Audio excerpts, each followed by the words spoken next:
Justin Herbert creeping up toward the line, leaning in. Now backs up, leaning back on his left foot, gets the shotgun snap. Looks to the left, pumps and throws left side. Too tall, it's intercepted. Picked off down the sideline. Eric Murray, he's going to take it for a Houston pick six. This is Dirt and Sprague. Allen fades back, steps into it, lobs it out. Open, caught in the chest by Curtis Samuel, 30. Banging inside of the 20. 15-10, slips out of a tackle. Touchdown, Buffalo. 55 yards. Lob, catch, TD. It's 27-7. With Andy Dirt Johnson and Brandon Sprague. The Washington Commanders off the upright, and it is in! They fight their way to the divisional round! Unbelievable! I have seen it all now. I even get a divisional doink. Dirt and Sprague on 1080 The Fan. All right, 6:02 in the Rose City. Time for Dirt and Sprague on Portland Sports Leader 1080 The Fan. Good morning. Happy Monday, everybody. What is happening? How was the weekend? Ah, wonderful. Yeah? Wonderful weekend. Being sick at the same time as everybody else is sick and not sleeping and trying to sell a house. Just wonderful timing. We're having a delightful time over at the Johnson household right now. I meant to mention it on Friday's show, and I never did. I wanted to thank you, actually, publicly. Yeah, what do you got? You played hurt, and I know maybe listeners could hear it. I know I heard it. I could tell just by sitting next to you. You were probably not. You probably shouldn't have come in Thursday, Friday. Probably not. Yeah, one of those. Did you have a flu game on Friday? We had a couple of flu games at the end of the week last week. Right. Yeah, when you get sneezed in the mouth like a half a dozen times, it's bound to happen. A couple of coughs in the face, right there, right in the nose. You're like, it's just only a matter of time. Good for you and your wife. This is only a matter of time until I'm going down. That's how we get kinky. When you're sick, you cough in my face, babe. What are you into? Sneezing in his mouth? Sneeze on me. Sneeze on me. Oh, yeah. That sounds delightful. I'd rather be sneezed on than peed on. Yeah, we're having one of those stretches where it's like, I'm never having another kid. We're never doing this again. This is over. I'm sure every parent goes through that when their soon-to-be one-year-old has a week of not sleeping. Mine took, so. Yeah, yours stood. Yeah, you were like, no, we're not doing this again. We're done. One's all we're going to do. Are you fighting that? Is she getting back into, like, I want... No, it's just about, like, hey, this has been such a miserable week. I'm never doing... And I know that feeling's going to pass. Like, we'll get through... things will get back to normal. You'll get back into a normal routine. You'll totally forget it. He's going to go back to being cute and lovable and not screaming every night, all night. But until that passes, I'm out, man. I'm out. Wait till his first word is ducks, and then that's... It's like, this is kind of cool. He needs a younger brother or a Where younger would you sister. put the percentage chances you have to? I mean, we're probably still at 80%, if I'm going to be honest. There you go. Probably still, to be honest with you. But if this lingers, every day this lingers, we're dropping 5%. 5%'s getting hit off the top total right there. I just think, like, he gets to preschool, and then it's, all right, we've spaced this out enough. Oh, God, he's sick again. Oh, God, no. Yeah, you wait 2 years. I got a buddy who did that where they got through, I think their kids, somewhere like 3-ish now. And it's every time I talk to him, I'm like, hey, are you guys going to have another kid? Are you going to do it again? He's like, we just got through that. It's like, no, I don't want to do that again. Yeah. And I don't know, eventually maybe his wife will talk him into it. But right now he's driving the hard line of like, I'm not starting over again. Yeah, that's kind of like where I was. Is I used to years and years and years ago think I wanted 3. You wanted 3 initially? I thought. Yeah, 3 would be fun. But, man. No, that math never works, man. When our youngest got to 2. Zone defense not good. And our oldest was 6. Yeah. I'm like, and then it was like 3 to 7. Yeah. I'm at 12 going on 13, 8 going on 9. And I'm like, I'm kind of halfway there. You're almost done. Yeah. You're never done. Can you imagine having a 5-year-old in the house, too, right now? Well, I also just like the way I live. My kids are somewhat more independent, right? Like the 8-9-year-old, she's still relying on us for things. The 13-year-old needs us to like make food, but largely they just go do things on their own. Kind of on their own. You go. They just need transportation. Entertain yourselves. Yeah, I'll take you to school, practices. I'll do that. I'll be the chauffeur. I might just be the guy who disappears if I had a baby right now. Right now. And I have friends that are having babies or just had a baby, and I'm like happy for them. Yeah, not gonna see them in 5 years, maybe. Maybe a birthday party. That's about it. You're not seeing them. I'm just like, dude, if you took me right now and said you got to have a newborn, I'm out. No, thank you. I met a gal. We went to our niece's basketball game yesterday, which is a whole nother storyline that we could get to because I know you're going through that right now. I think my niece and your oldest are about the same age. So getting a glimpse of that age of coaches and like it just was a whole scene this weekend. Was it the parents or the coaches? No bad parents that I noticed. There was a coach on the team that they were playing that was yelling the entire game and like hands on the knees guy yelling out 2-3 zone. Oh, and I'm looking at the score. I'm like, buddy, it's the second half of this game. It's 13-11 right now. Half of them don't know how to dribble, and you're yelling out 2-3 zone. Trap, 2-3 zone. Like, I don't even know if they know what that means, man. But we met a couple we were talking with that have a freshman in college, a sophomore in high school, and a fifth grader. yeah. And I'm like, oh, that is such a gap, and those are big gaps right there, and you're in it for a handful of more years. Yeah, I know. My daughter is friends, her little buddy from elementary school. So she's in 3rd grade, and I believe her oldest sibling is in college. And so there's 3 of one sex. Yeah.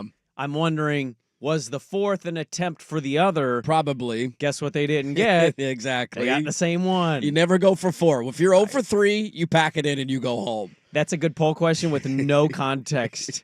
Do you never go for 4? Never go for 4.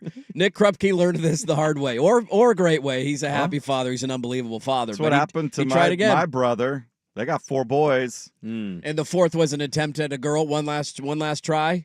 I think so. Yeah.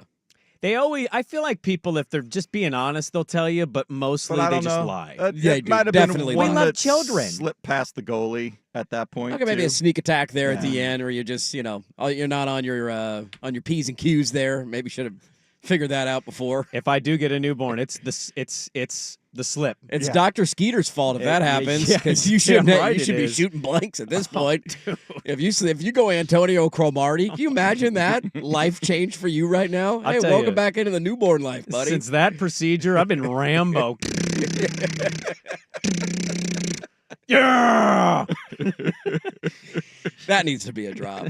Since that procedure, I've been Rambo with the sound effect. That needs to be a drop. Dude, when you sit on that chair and you lay back and that guy or girl is just staring at your parts and your wife's watching and they're just like, hey, do you want to look at your ramen noodle being cut right now? And you're like, nope, nope. just get this done. I'm okay. A little embarrassed right now, but that's all right. And you're done icing your boys. There is absolutely like A this, freedom. This is impossible. It's Yes. never happening again. I'm invincible right now. Yeah. Nothing can touch me. So now put me in a little village in some foreign land. You ain't stopping that. Don't got to worry about population control over here anymore. We got too many people to take care of. That's not the Sprague's fault anymore. Damn right. We're not creating anymore. You're damn right. Little heathens. It is funny. Our season, we started last week. I'm coaching my oldest, and our first game is this coming Saturday. And they're at an age now where it's two ways. It's either girls that are very serious about the sport, Yes. and they're probably not playing in the league we're in. And then there's girls who they're playing a sport to play a sport, It's activity, It's social hanging out time. with friends. Yeah. and it's not their sport. No. Right. You know what I mean? And like it's cool and it's exciting to coach it, but there are things in our league this year where I feel like it's going to be a little more mellowed because certain people are not in it. They're going on to like the AAU circuit kind of thing. I It's don't like know. whatever the next traveling tournament team travel is. teams. Whatever it You're is. moving on to that. Yeah, because for me it was like really just one team and one set of parents. Yeah. Because when you're coaching, I'm not screaming. I'm just like directing a little, hey, go over. And then you're watching. It's the parents and the audience that are screaming the whole time to shoot the ball. Start yelling at you. Because Shoot! everybody's daughter's Caitlin Clark. Yes. Obviously. Exactly. You just got to get Right. the shots up. If you're not putting your shots up, how do you know? But it is funny to see coaches that get so super intense, and it's in the fourth quarter, and you're like, dude, it's 14-11. We've made a total of 10 baskets the entire game. Like, what are you screaming These two about? teams are scoreless for the last 9.5 minutes, okay? Why don't we take a deep breath here? This is 12-year-old girls basketball. And I would actually say, I could be wrong on this, because I think sports parents in general have gotten significantly worse. Everybody thinks if their kid's playing, they're the pro athlete, right? Yes. I'm curious to kind of follow this through Teddy.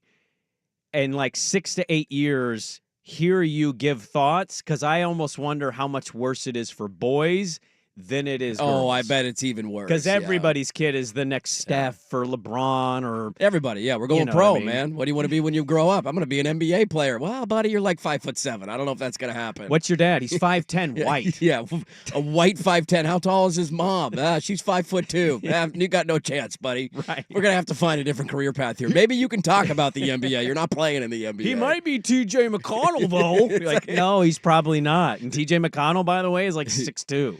Riddle me this, too. We went to a place, I'm not going to name it because we don't do that, but we went to a place to watch the game. So it showed up yesterday. Which game? My niece's game. Oh, your niece's game. So we went and we pulled up and we're like, all right, it was a long weekend, but Teddy got a little bit of sleep on set, like slept from like 11 to 4. And you're like, hey, 5 hours. This is incredible. So we woke up feeling a little refreshed on Sunday. So we went to the game, 9 a.m. before the NFL started. Perfect timing.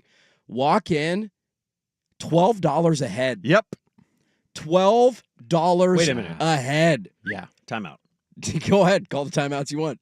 You had to pay to watch your niece? Yes. Yes. $12 a head. Yeah, Is she in a exclusive league? No.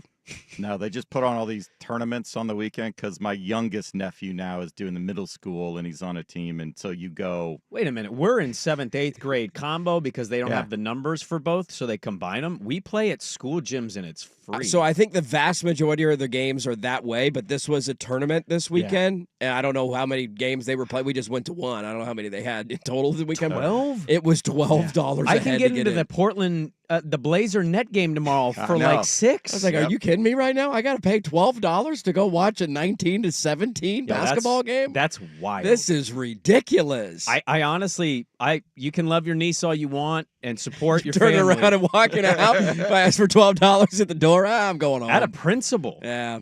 It was a little ridiculous. 12, if I owned a gym and I had built a gym and just like, this is kind of my business on the side, is to like rent it out to leagues. Yeah, run a little shop here. Even if I charged admission, why would you not, like at the maximum $5? I would even do something of like, hey, if you were enjoying this tournament and you want to donate because we need some money to operate this place, like, why don't you chip in $5 or chip into whatever you can afford. Nobody's donating. Nobody's probably donating, but like making people pay to go watch an wild. 11-year-old or 12-year-old, whatever they are, basketball game, I could not believe it when we walked in the door. We have some family from Australia on my wife's side who we met yesterday at a get-together. Man, there is nothing that'll put a smile on your face like talking to people from Australia. When are you guys making a pilgrimage out to Australia? I didn't know you had family out there. Well, it's... Let's jump on that 30-hour bird. They were inviting us, and then we said, hey, these are all our fears of the country based on the internet. And they were like, oh, yeah, that's true. Yeah, snakes that can eat you, spiders that can eat you. I said, I'm going to start here, this little circle, and I'm going to expand. I want you to tell me when to stop, and you tell me the average size of the spiders. I'm not kidding, man. It's about the size of a red Solo cup when they told me to stop. Yeah, I'm not going. I'm out, Australia. He's like, they're poisonous. Well, they don't bite. I'm like, what? What?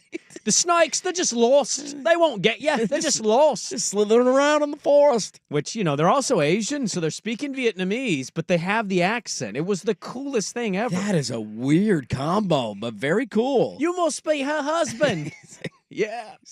Keep talking. Asian Australians. What a combo, Oh, man. it was great. That's delightful. And then they go off and just speak Vietnamese, and they come back, you want any of this food? Crocky! What? So cool. Do they still say all those cool words? Yes. That's badass. What'd you guys do for Chrissy? Chrissy? Chrissy? Yeah, Chrissy. What's Chrissy? Christmas. Why'd you shorten it? Thought they were Three's Company fans there for a minute. I feel like I'm watching an episode of Bluey right now. But yeah, it's just I don't even know why I brought that up. I forgot what we were talking about. But, I don't know, but that's a cool story. Oh, the accents.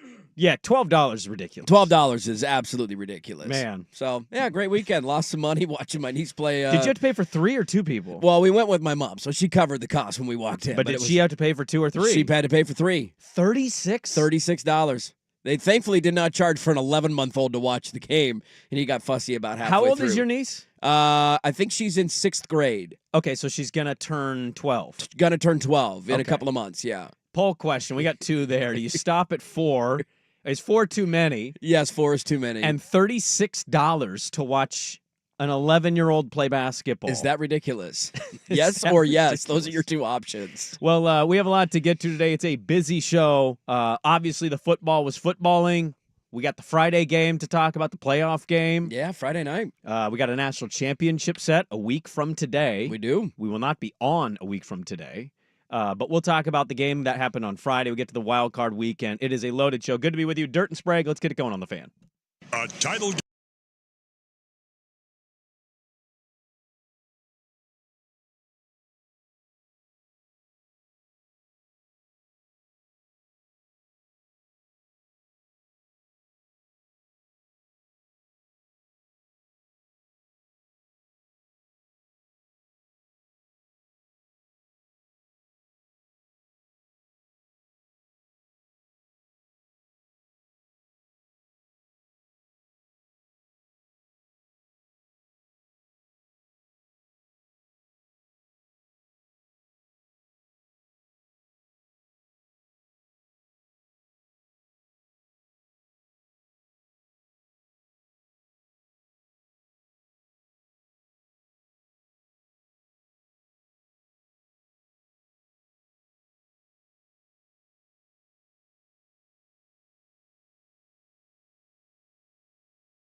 This is Dirt and Sprague on 1080 The Fan. All right, welcome back in. A Monday morning. Kicking off a busy week here on The Fan.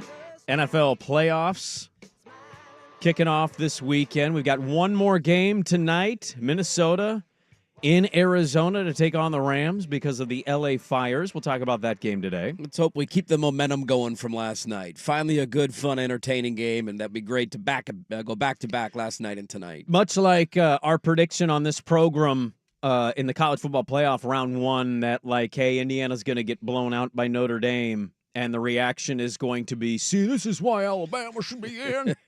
Which was the easiest thing to predict was going to happen, and it did. And then Alabama lost the whatever bowl they're playing to Michigan. I also would have said going into the weekend on Friday, hey, easiest thing to predict is we're not going to get amazing games, and people in college football are going to go, maybe the committee shouldn't have put the Broncos in. And they absolutely fell into the trap, and they did it as if we haven't seen bad wild card weekends. That was kind of one of my big takeaways, and we can get to all the games and the but one of my big takeaways was kind of chuckling. I'm not shocked at all that most of those games sucked. We act like wild card weekend is this down to the wire amazing weekend every year. It never is. And I don't really ever feel that it is. I get hopeful that it could be. No, not start to finish. You usually get one, maybe two. I think you're lucky if you get two. You usually get one, and that's kind of how it shook out this weekend. So I just find it all bizarre the way the media is in general. But college football media, personally, Joe Klatt was on this. Nicole Auerbach kept doing the same joke all weekend. Yeah. Maybe the committee shouldn't have put them in. And Joe Klatt, first round was way better in college than this NFL one. And I'm like, based on what? Not really. First round in college sucked, too. All those games are pretty bad. I also wanted to talk to those college people like, you guys have been the loudest ones against your own sport when this is happening.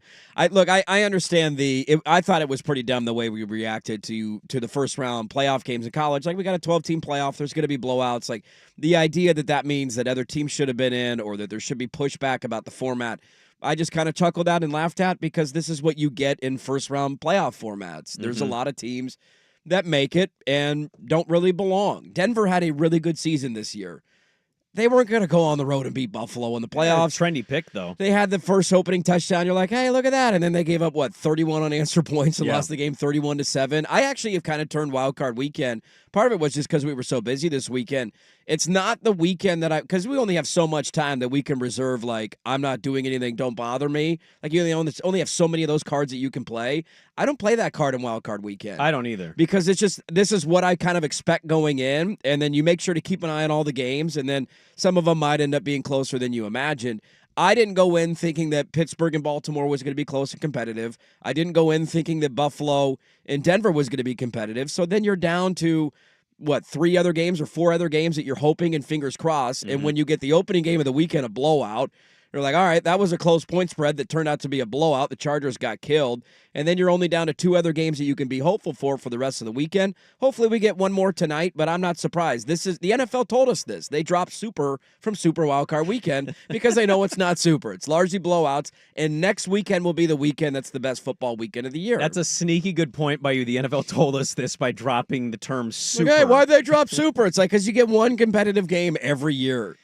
Yeah. This is usually the way that it goes. And then you get rid of the riffraff and you get down to the teams that seriously belong. And I think college is a great example of this, too. The first round of the playoffs was an absolute dud. I think most years it's going to be similar. Yes. I think you can fix the format a little bit. Maybe you get more competitive games between, like, Indiana and Boise State, a little bit more evenly matched. Sure. That's a funner game. So you can get that going. But as the playoffs have gone on, outside of maybe my team, what has happened? Largely, Arizona State-Texas was a good game. You got the great semifinal games. Like, you've gotten more evenly matched matchups. And so as the playoffs have continued, the games have been more competitive. That's the hope for the NFL, that you get more competitive games this weekend. I just had a PTSD buzzer go in my head when you said funner. Funner, yeah. Dating back to the early parts of this show and the grammar Nazi over there. Getting one of those. Can't use that word. That should be a word. I'm putting it in the dictionary. Funner should be a word. People use that word all the time, and what's awful this about isn't me, it's you. This is the dictionary's fault. It's not my fault. Bootylicious is a word. Yeah, what because are we doing? Beyonce said it a million times. It's Bootylicious. ridiculous. What is the definition of bootylicious? Supercalifragilisticexpialidocious. Yeah, funner is a word. Yeah, I agree with you. But every time I hear it, that idiot over there, I hear a buzzer in my head. I've trained you well. I just don't say it to somebody. Funner's not a word. It's actually couldn't care less, not could care less, because we could all the time. Every time that one comes out, every single time. Technically, it's couldn't. You could. That. What was the most boring game for you guys? Probably the Ravens Steelers game. Yeah, that was kind of my pick too, and there was some bad ones. It was not. It was over. I mean, it was.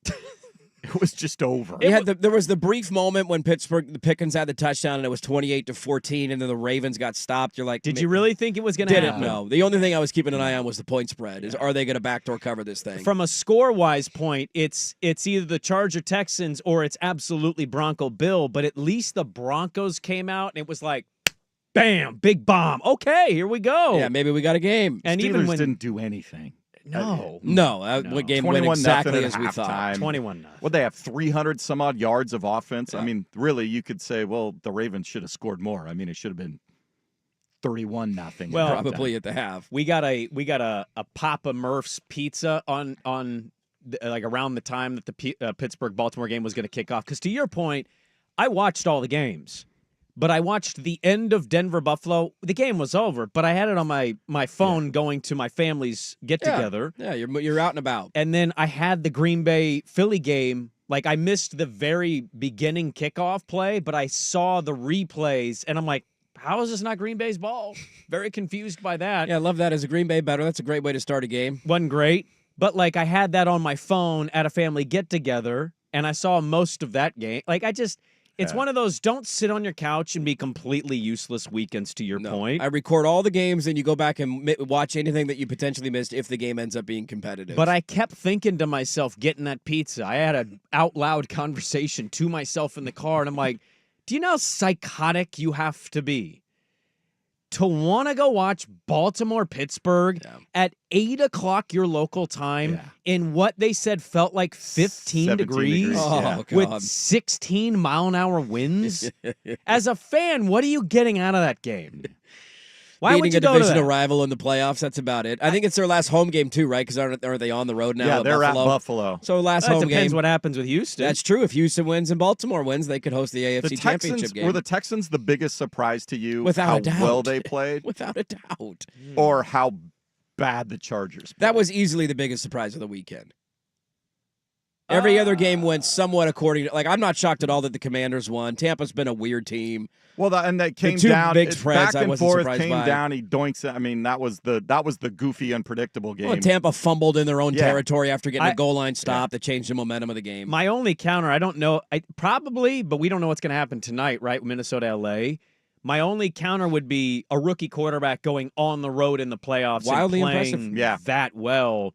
And maybe, a lot of people, I think, to your point, believed in the Commanders +3, believed in Jaden Daniels and what he was this year. It's not that he was a fraud, but just rookie quarterbacks, the stat we had going into the weekend, 5-17 starting playoff games. And on the road, they've just been horrendous against the number and winning outright. Not good. And so Bo starts it off, and Denver loses to Buffalo in that fashion. You're like, okay, rookie quarterback. They made the playoffs. That's a good year one.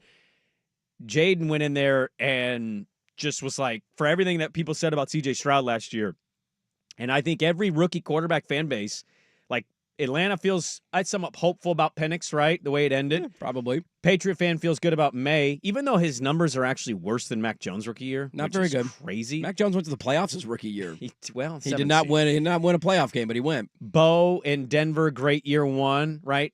Chicago fan, you get the right offensive guy. Caleb overcame some stuff. A little shaky for sure.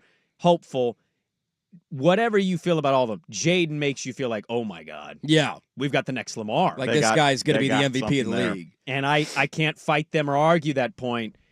But yeah, probably Houston. I think the thing about, like, when you look at the rookie quarterbacks this weekend, going on the road to Buffalo and playing that wagon as opposed to going on the road to Tampa and playing a weird Buccaneers team. Like, Bucs are good. They're fine. They won their division because their division sucks. Not as intimidating an atmosphere. I mean, they barely beat Spencer Rattler a week ago in a must-win game. They needed a miracle at the end to pull that one out. So I think that this will be the weekend that I think you get more of the rookie quarterback problem with Jaden Daniels when you're going on the road to Detroit. That's a double. This is when the rookie quarterback. This thing is hits, like right? that's similar to Bo going on the road to Buffalo. Like, they had a favorable matchup and they deserved it because they won their. They had a great season, winning 12 games. Like, they got a better matchup, whereas Denver snuck in. You had to go play the 2 seed, and that's just, you're not going to pull that upset off very often. Well, let's start diving into some of these games individually. Get to the Denver Bo Knicks. Their season comes to an end in Buffalo. I haven't checked. We don't have our TVs on in here. I need to turn on ESPN because I had a zig-zag on Justin Herbert, and it went the way that it, negatively. He's going to have a rough week, buddy. He's going to have a rough week. I'm curious if the noise starts this morning. So we'll get to that, as well as Herbert and the Chargers lose as the road favorite in Houston. Got some good divisional round matchups. We'll get to the college football playoff game between Ohio State and Texas. Steve Sarkisian doesn't believe in quarterback sneaks. It is a loaded show. A lot more to get into. Dirt and Sprague back with more, but first, Swag with the Sports Update. Now, from the Fan Sports Desk, a Sports Center update on 1080 The Fan.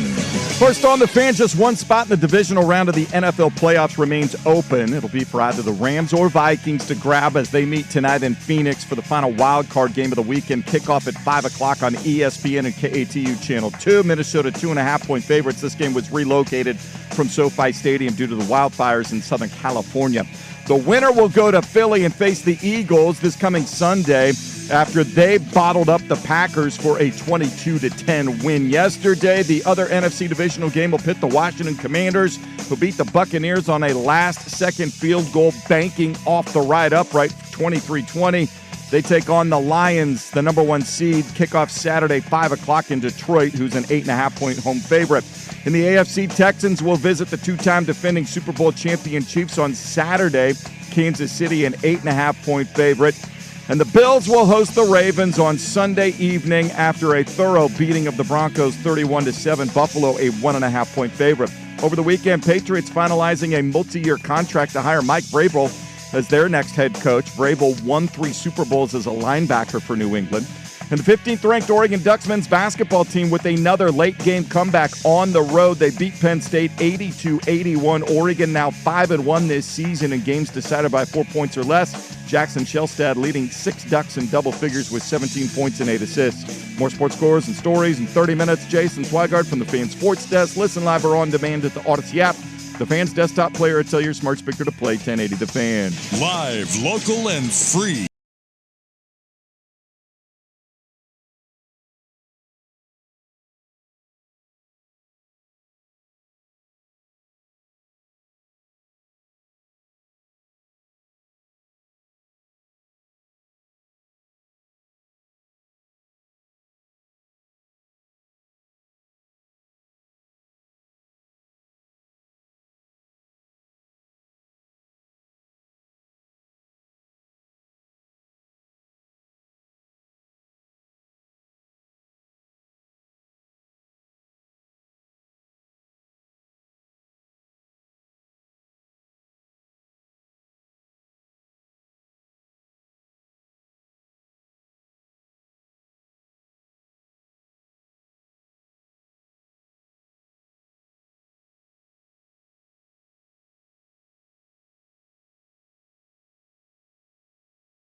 This is Dirt and Sprague on 1080 The Fan. All right, welcome back in. Weird to have Wild Card Weekend extended to today. I'm excited to have the game. Monday night football playoff game is always a little odd. Yeah, it's a little weird, and then it throws off the schedule for those teams where they get one less day to prepare for the next game. How about the Nickelodeon MVP, Joe Mixon? Good example for kids. That's exactly who you want the kids to look up to. He got slimed. The moment in that game that's not going to get talked about enough that completely changed the outcome was they had some I don't know all the Nickelodeon characters. We're not quite there yet as parents of watching, but there was some blob character on the Nickelodeon broadcast that stole Jim Harbaugh during the game. Put him in a bubble. And literally it happened at the moment when the game was 6-0, and then the Texans went on a 23 or 30 whatever it was, nothing run after that. They couldn't recover. No, it's hard to recover after that. When you get stolen by a Nickelodeon character, it's all downhill from there. We will we'll get to the Charger Texan game because I kind of want to save Herbie for the top of the hour. Ooh, save Herbie. Well, a lot of red meat out there. A lot of red meat. I think they're going to cut him, trade him. Get rid of him. Blow him up. Not a franchise guy. Not a franchise quarterback. No clutch gene. I maybe trade him for Geno Smith straight up, but I don't know if the Seahawks say yes to that. I think they probably say no. Ask Ian Furness, who's better? He'd probably say Geno. I mean, Brock Purdy's got more playoff wins. Who wouldn't take Brock Purdy over him, right? Isn't that how it works? Things got off to a great start in Buffalo, New York. There was a lot of momentum building on the ground this week for Denver Buffalo of, hey, Broncos, dangerous, feisty. Sean Payton, he gets wacky and wild. And things got started off with a pretty big bang. Denver got the ball first. 3rd and 8, Bo Nix, dart down the middle for 18 yards, and then does this. Out of the gun, Nix fades back, 7-step drop, steps into a long, high-arcing throw, deep shot to Franklin, end zone, touchdown! The rookie, Troy Franklin, over the top of multiple Bills defenders. It's 43 yards for the rook, Bo Nix, and 6-0 Denver. Oregon football fans still going through it in a lot of ways. I think continued this weekend. Yeah, well, but I think when that play happened, they had a brief moment of like, to themselves feeling real good. Oh, duck to duck. Oh. That was the first rookie-to-rookie touchdown in NFL history. Was it really? Yeah, and NFL playoff history. Oh, Sorry, NFL playoff history. Obviously, rookies have caught touchdowns from rookies. Yeah. Roma Dunze caught a few from Caleb Williams this year. That's happened. But in playoff history, that's the first time you've ever had a touchdown pass from a rookie quarterback to a rookie receiver. And I don't think you would have been surprised if I said, hey, would you be shocked if Buffalo turns around and blows them out? But if I would have told you they're not going to score the rest of the game, the way that drive started. It was like an eye-opener, like, oh, okay, maybe we got something here. I mean, look, good first year. Yeah. It kind of felt like the tone was set for the game to go the way it did by the way the half ended. Doom, big doink rejection of the field goal to tie it at 10. And after that, Buffalo didn't look back. They win 31-7. When you get a doink like that at the end of the half, when you had a little momentum, that was thank you. That was you got to stop. I don't like actually that drop. We need a longer one or that a sounds like louder a whip. one. It sounds like a whip. Yeah, we need a more emphatic doink. I need a doom. Yeah, a little rattle there, kind of as it shakes back and forth. It was a really nice drive at the end of the half, too, and you're like, man, there could be something. I'll give Denver credit. I know the final score is 31-7. That was a competitive football game for 3-ish quarters. Like, they hung in there. Should have been 10-10 at the half if they had a kicker that could make a field goal. They came out ready to play. Yeah, the opening touchdown. I was not somebody, though, in the last week that jumped on this bandwagon of Denver being competitive. Maybe a backdoor cover when you're down by, 16, you get a late touchdown. It got to 7.5 at kick. It did. Rookie quarterbacks going on the road against a team like Buffalo, I felt it was pretty disrespectful to the Bills and what they did this year. They've been a juggernaut for the majority of the season. They've been unbeaten at home. They're now, 9-0, 8-0 in the regular season, now 9-0 after the playoffs. Josh Allen is probably going to be the MVP of the league. That was incredibly disrespectful, I think, to Buffalo. And asking Denver in their first season with a rookie quarterback to try and go on the road and pull off that upset, it just wasn't going to happen. Like, I had somebody tweet me and was like, Dirt having to watch Oregon get blown out, Justin Herbert get blown out, and Bo Nix get blown out in the span of 12 days. It's a pretty brutal stretch, and it is. I wouldn't put Bo Nix in that category because I kind of went in thinking, this is a learning experience. Yeah, it's awesome that he's in the playoffs. Nobody had Denver being in the playoffs this year. You're on the road at Buffalo. If they were playing one of the lesser teams in the AFC, maybe you give them a puncher's chance. But the AFC is so top-heavy, man, with 3 teams that can compete with anybody, and they weren't going to go in and win that game. I largely agree with you. We talked about Buffalo at the end of last week. I mean, I felt like people were talking about Buffalo as if they weren't the 2 seed. That they weren't 13-4 in the regular season. Look, Josh Allen, Lamar Jackson, if there's ever year to just be co-MVP, I'd actually be super cool with that. Has that happened in the NFL, co-MVP? I believe so. Do you know who it was? I believe there was a year that Barry Sanders shared it. Let me look it up. Oh, okay. Co-MVP would be really cool, but I also don't think there's a wrong pick there between Allen and Lamar. They had amazing seasons. I'm wondering how much of the Denver can do this, Denver can keep this close narrative was not just about Denver. I think it was just more about Buffalo. Well, but yeah, because there is something about Buffalo that when you talk about Buffalo, are they going to be too hyped up, or are they looking ahead, or you could create a whole bunch of narratives in your head? Yeah, based on previous year's their defense is good, but it's not like it hasn't been impenetrable, right? And then like you look at the offensive side, we know Allen's a beast, right? James Cook had a big game; they rushed for 200 plus yards on Denver's defense. But I don't think people talk about Buffalo and shaking their boots. Oh, Shakir. Ooh, James Cook. Like, that's not how Keon Coleman's a rookie. People don't talk about Buffalo's weapons as if it's the top of the the line in the AFC. And so I think there's a deal with that where Buffalo, for some, and you saw this through the narrative of the week, not just with fans. I heard this on podcasts and read about it of like, Denver could get them. Denver could be sneaky for them. And I'm like, I didn't really buy it, and that wasn't an anti-Denver thing. It's a rookie quarterback. It's Buffalo. Give them the respect. But I think because of the way their team is built, they don't have another name on that roster, Dirt, outside of Josh Allen that people go, oh, yeah, definitely wish I had that dude on my team. They're good, but I think the lack of that star power, there's no Derrick Henry, right? Sure. There's no Kelsey or Gibbs. I mean, use Cincinnati as an example when they get in. There's no Jamar Chase and T. Higgins on the outside. And I think because of that, people kind of talk to themselves into, hey, Denver can do this, or Denver can keep this tight. I think the other part of that, too, if we're being honest, is their playoff history the last handful of years. That we kind of do this going in of Buffalo's a team that's been really good in the regular season how many years in a row now? And when they've needed to the most to come up with a win, what do? And there's been times in the playoffs where they've looked really bad. They had the game where they nearly lost to Skylar Thompson in the opening round a couple of years ago. Burrow went in there and beat them in that snowy day. Remember, they just ran it down their throat when Cincinnati didn't even have a healthy offensive line. They've had bad moments in the playoffs, and it's a good reminder. We'll see how this weekend goes, that because of what's happened in the past, it doesn't mean that it's guaranteed to happen again. It's always a different team. Players evolve. Coaches evolve. On the original question, by the way, of MVPs, it's happened twice in NFL history. Okay. 1997, Favre and Barry Sanders shared it. Okay. And then in 2003, Peyton Manning and Steve McNair shared the MVP.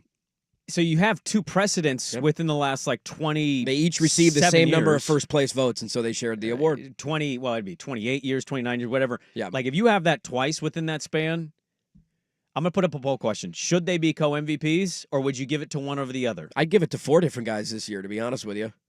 Okay. Well, can we just split it in quarters? Who would the 4 be? I would give it to Lamar, Josh Allen, Saquon Barkley, and Joe Burrow. You put Burrow in there. I would. He was unbelievable this year. It's not his fault his defense was terrible. I think there's a year where nobody's like stats, this guy, that guy, weapons, this guy, that guy. I co-MVP would be dope to me. I think that would be a really special thing, and it would kind of sum up the season both of them had in different ways. Well, I like giving a running back the shared award, too, because it's largely just turned into a quarterback award every year. Well, he's going to win Opoy. He is going to win Opoy. He's going to win Opoy. I love that he can be the best offensive player in football, but not the most valuable player in football. Oh. So he's the best offensive player, but another quarterback who was not the best offensive player in football is going to be the most valuable player. I would also argue they don't win that game against that banged-up, mashed-up Green Bay unit without Saquon Barkley. Yeah, I would argue they're not who they are without. He is their entire offense, and no disrespect to A.J. Green or Devonta Smith, who are really good wide receivers. He's everything. A.J. Brown, sorry. He is everything for them. A.J. Brown was reading a book yesterday. He was putting his feet up and enjoying a little motivational on the sideline. Boy, that poor DB, Dallas Goedert, just stiff-armed him like 4 times, got in for a touchdown. Shove you out of the way, man. Look, all things considered for Denver, unbelievable first year. Good first year, yes. Really, the fact that Bo could get to the playoffs, have that opening touchdown, they were overwhelmed, and now it's about, can you follow suit with what we've seen from some of these other teams and go do it again next season? Them and the Chargers, and we'll get to them at the top of the hour, definitely in the running for, and I guess Denver's financials are tricky, Are they one of the teams to give T. Higgins one of those big offers? Yeah, need another weapon on the outside. Go get a really good weapon for Bo. I think the Chargers are in that for sure. But Denver season comes to an end. Buffalo looking like the 2 seed. I want to get to some other things coming up here. The Bucks and Commanders game was really good last night. We'll get to Justin Herbert and the Chargers getting blown out in Houston. Dirt and Sprague back with more on The Fan.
Well, me and Kyle, we looked at each other. This is Dirt and Sprague on 1080 The Fan. Okay. And we played Justin Herbert loses in the playoffs. No clutch, Gene. Nope. Guy's a bum. One thing, though, I do want to point to from that Buffalo-Denver game that I forgot to bring up. Yeah. And we'll be curious to see how it goes. I'm a little bummed that Buffalo and Baltimore have to play this early in the playoffs because I want them both to win, and I'm going to be conflicted in that game. Happy either way.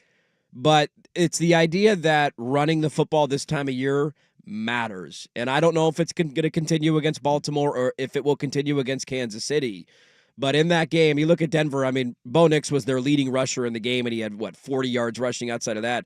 Javonte Williams had 7 carries for 29 yards, didn't have a run longer than 6 yards. They outrushed Denver in that game 210 to 79. Yeah. And it's just that you got to take pressure off your quarterback. You got to be able to control the clock. You got to be able to ice teams late and run the ball when they know you want to run the ball. And this is the biggest, I think, progress Buffalo has made in that category under Josh Allen, where it felt like it used to be only him. And now it feels like they are a little more balanced offensively. And we'll see how that plays out going forward. Yeah, that offensive line pushed that Denver front pretty well. Cook had himself a great game. They were over 100 yards at halftime. They were. When you mix in Allen running the ball, too, and their backs are getting it done, that's a double whammy. We'll get to Justin Herbert coming up here at the top of the hour. I'm with you, too. I had the opinion last night on my gambling show that, look, Kansas City's the champ, and I want to see who's going to dethrone them, whether that's the Texans this weekend. I don't think people are going to pick that. Or, Buffalo, Baltimore, just being fully transparent. I don't know if I will be excited for Conference Championship weekend because the cream is at the top. But I don't know if I'll be more excited than watching Allen Lamar. Yeah. Because of how special they've been this year, how good they've been. And I said the take last night, I'm going to say it again. They're projecting right now 23 in snow. Give me a dome. This game's going to be 17-16, and both of these awesome quarterbacks are going to be limited due to the weather. Play through it. Don't be a bitch. I've already decided I'm not going to gamble a side on that game. I can't do it. I can't root for either side. I'm taking Baltimore. I don't care what the over-under is. I'm betting the over so I can root for both teams because I want them both to win. I'm going to gamble on Baltimore, but I'm also not going to put a huge amount on that because I'll be happy either way. Yeah, I don't want to be bummed if my bet loses and then Buffalo wins, but I want to see one of those teams go to the Super Bowl this year. Commanders Bucks last night was the game of the weekend, at least so far. Maybe Minnesota LA will have something to say tonight. I keep forgetting that we have a Monday Night Football playoff game in the wild card. We got one more to go. But of the weekend action, Tampa Bay hosting the Commanders ended up being a great game. It was an internal argument or external argument, depending on how active on social media you are. Do you go for it on 4th down? My dad was losing his effing mind. I was laughing, saying I'd go for it every time. The 4th down team ended up winning, but you could also argue that's because of 2 stupid plays. A botched snap fake handoff by Baker, and also instead of just tush pushing on what? I don't think it was a fake handoff. It was a fly sweep, and he snapped it late, and the guy was already by him.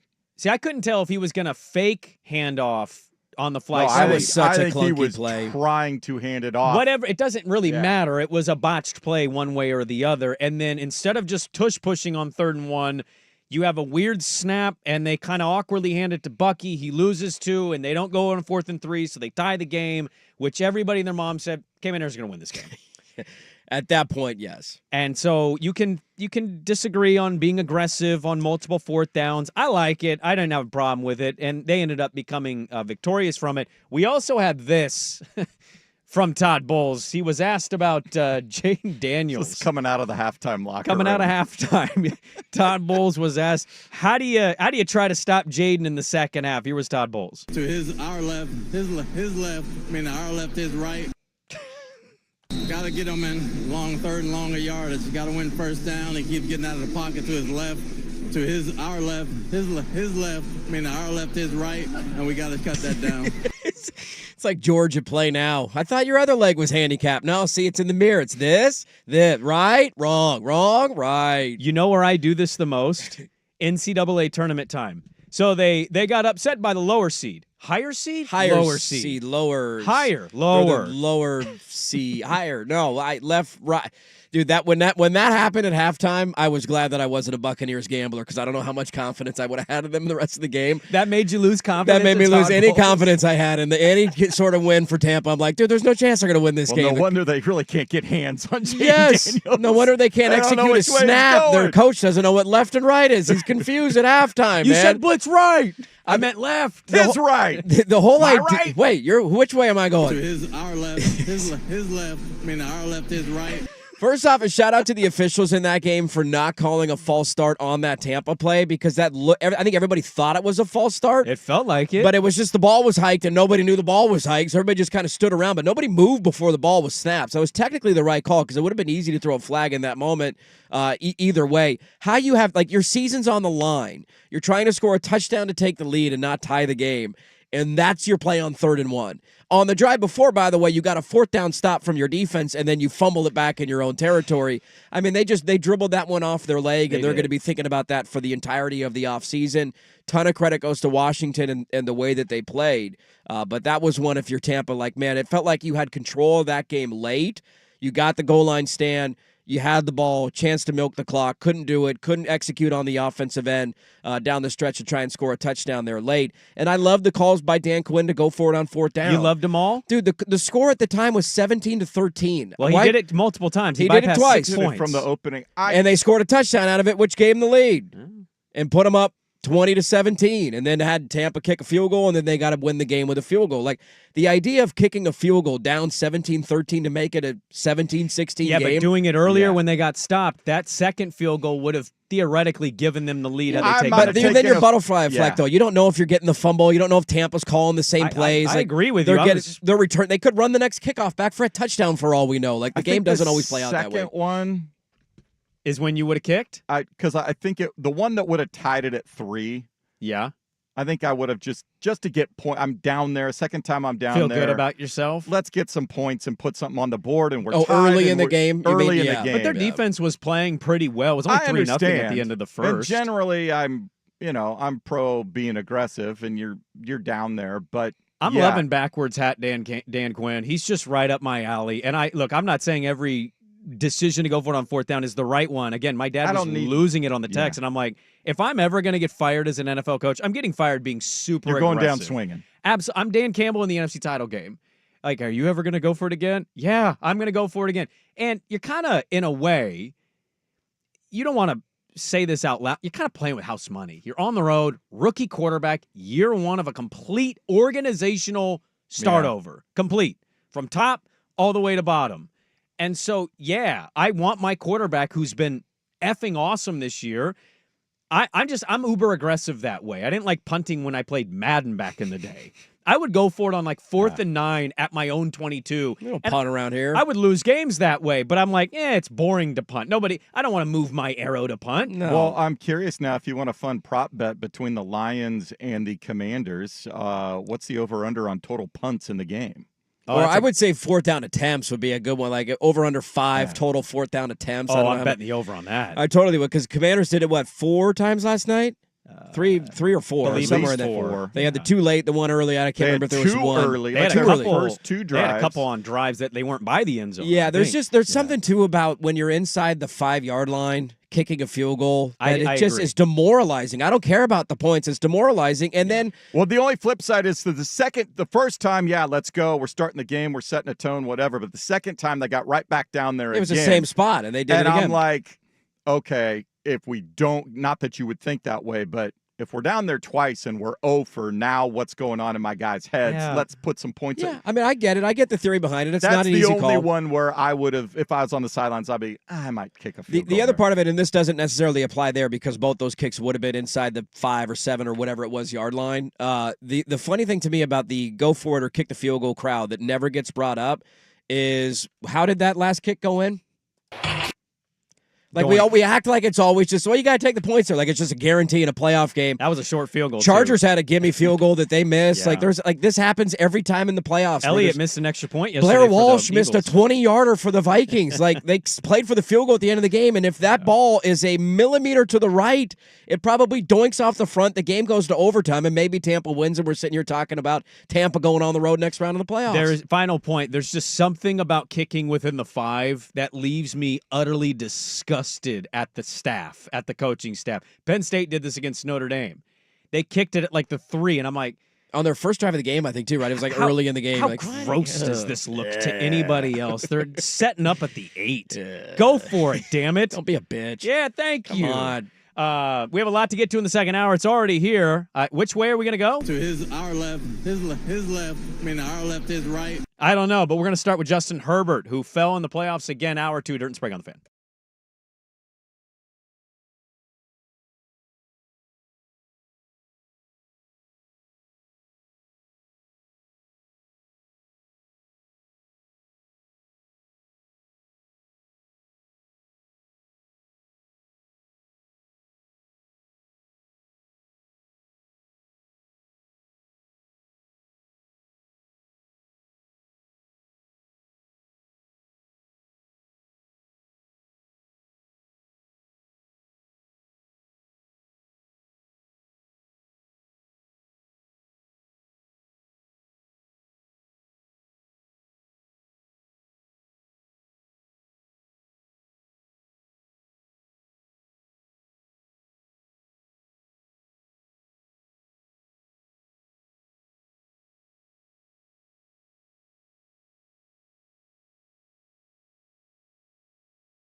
I can't. 1080 The Fan, an Odyssey sports station.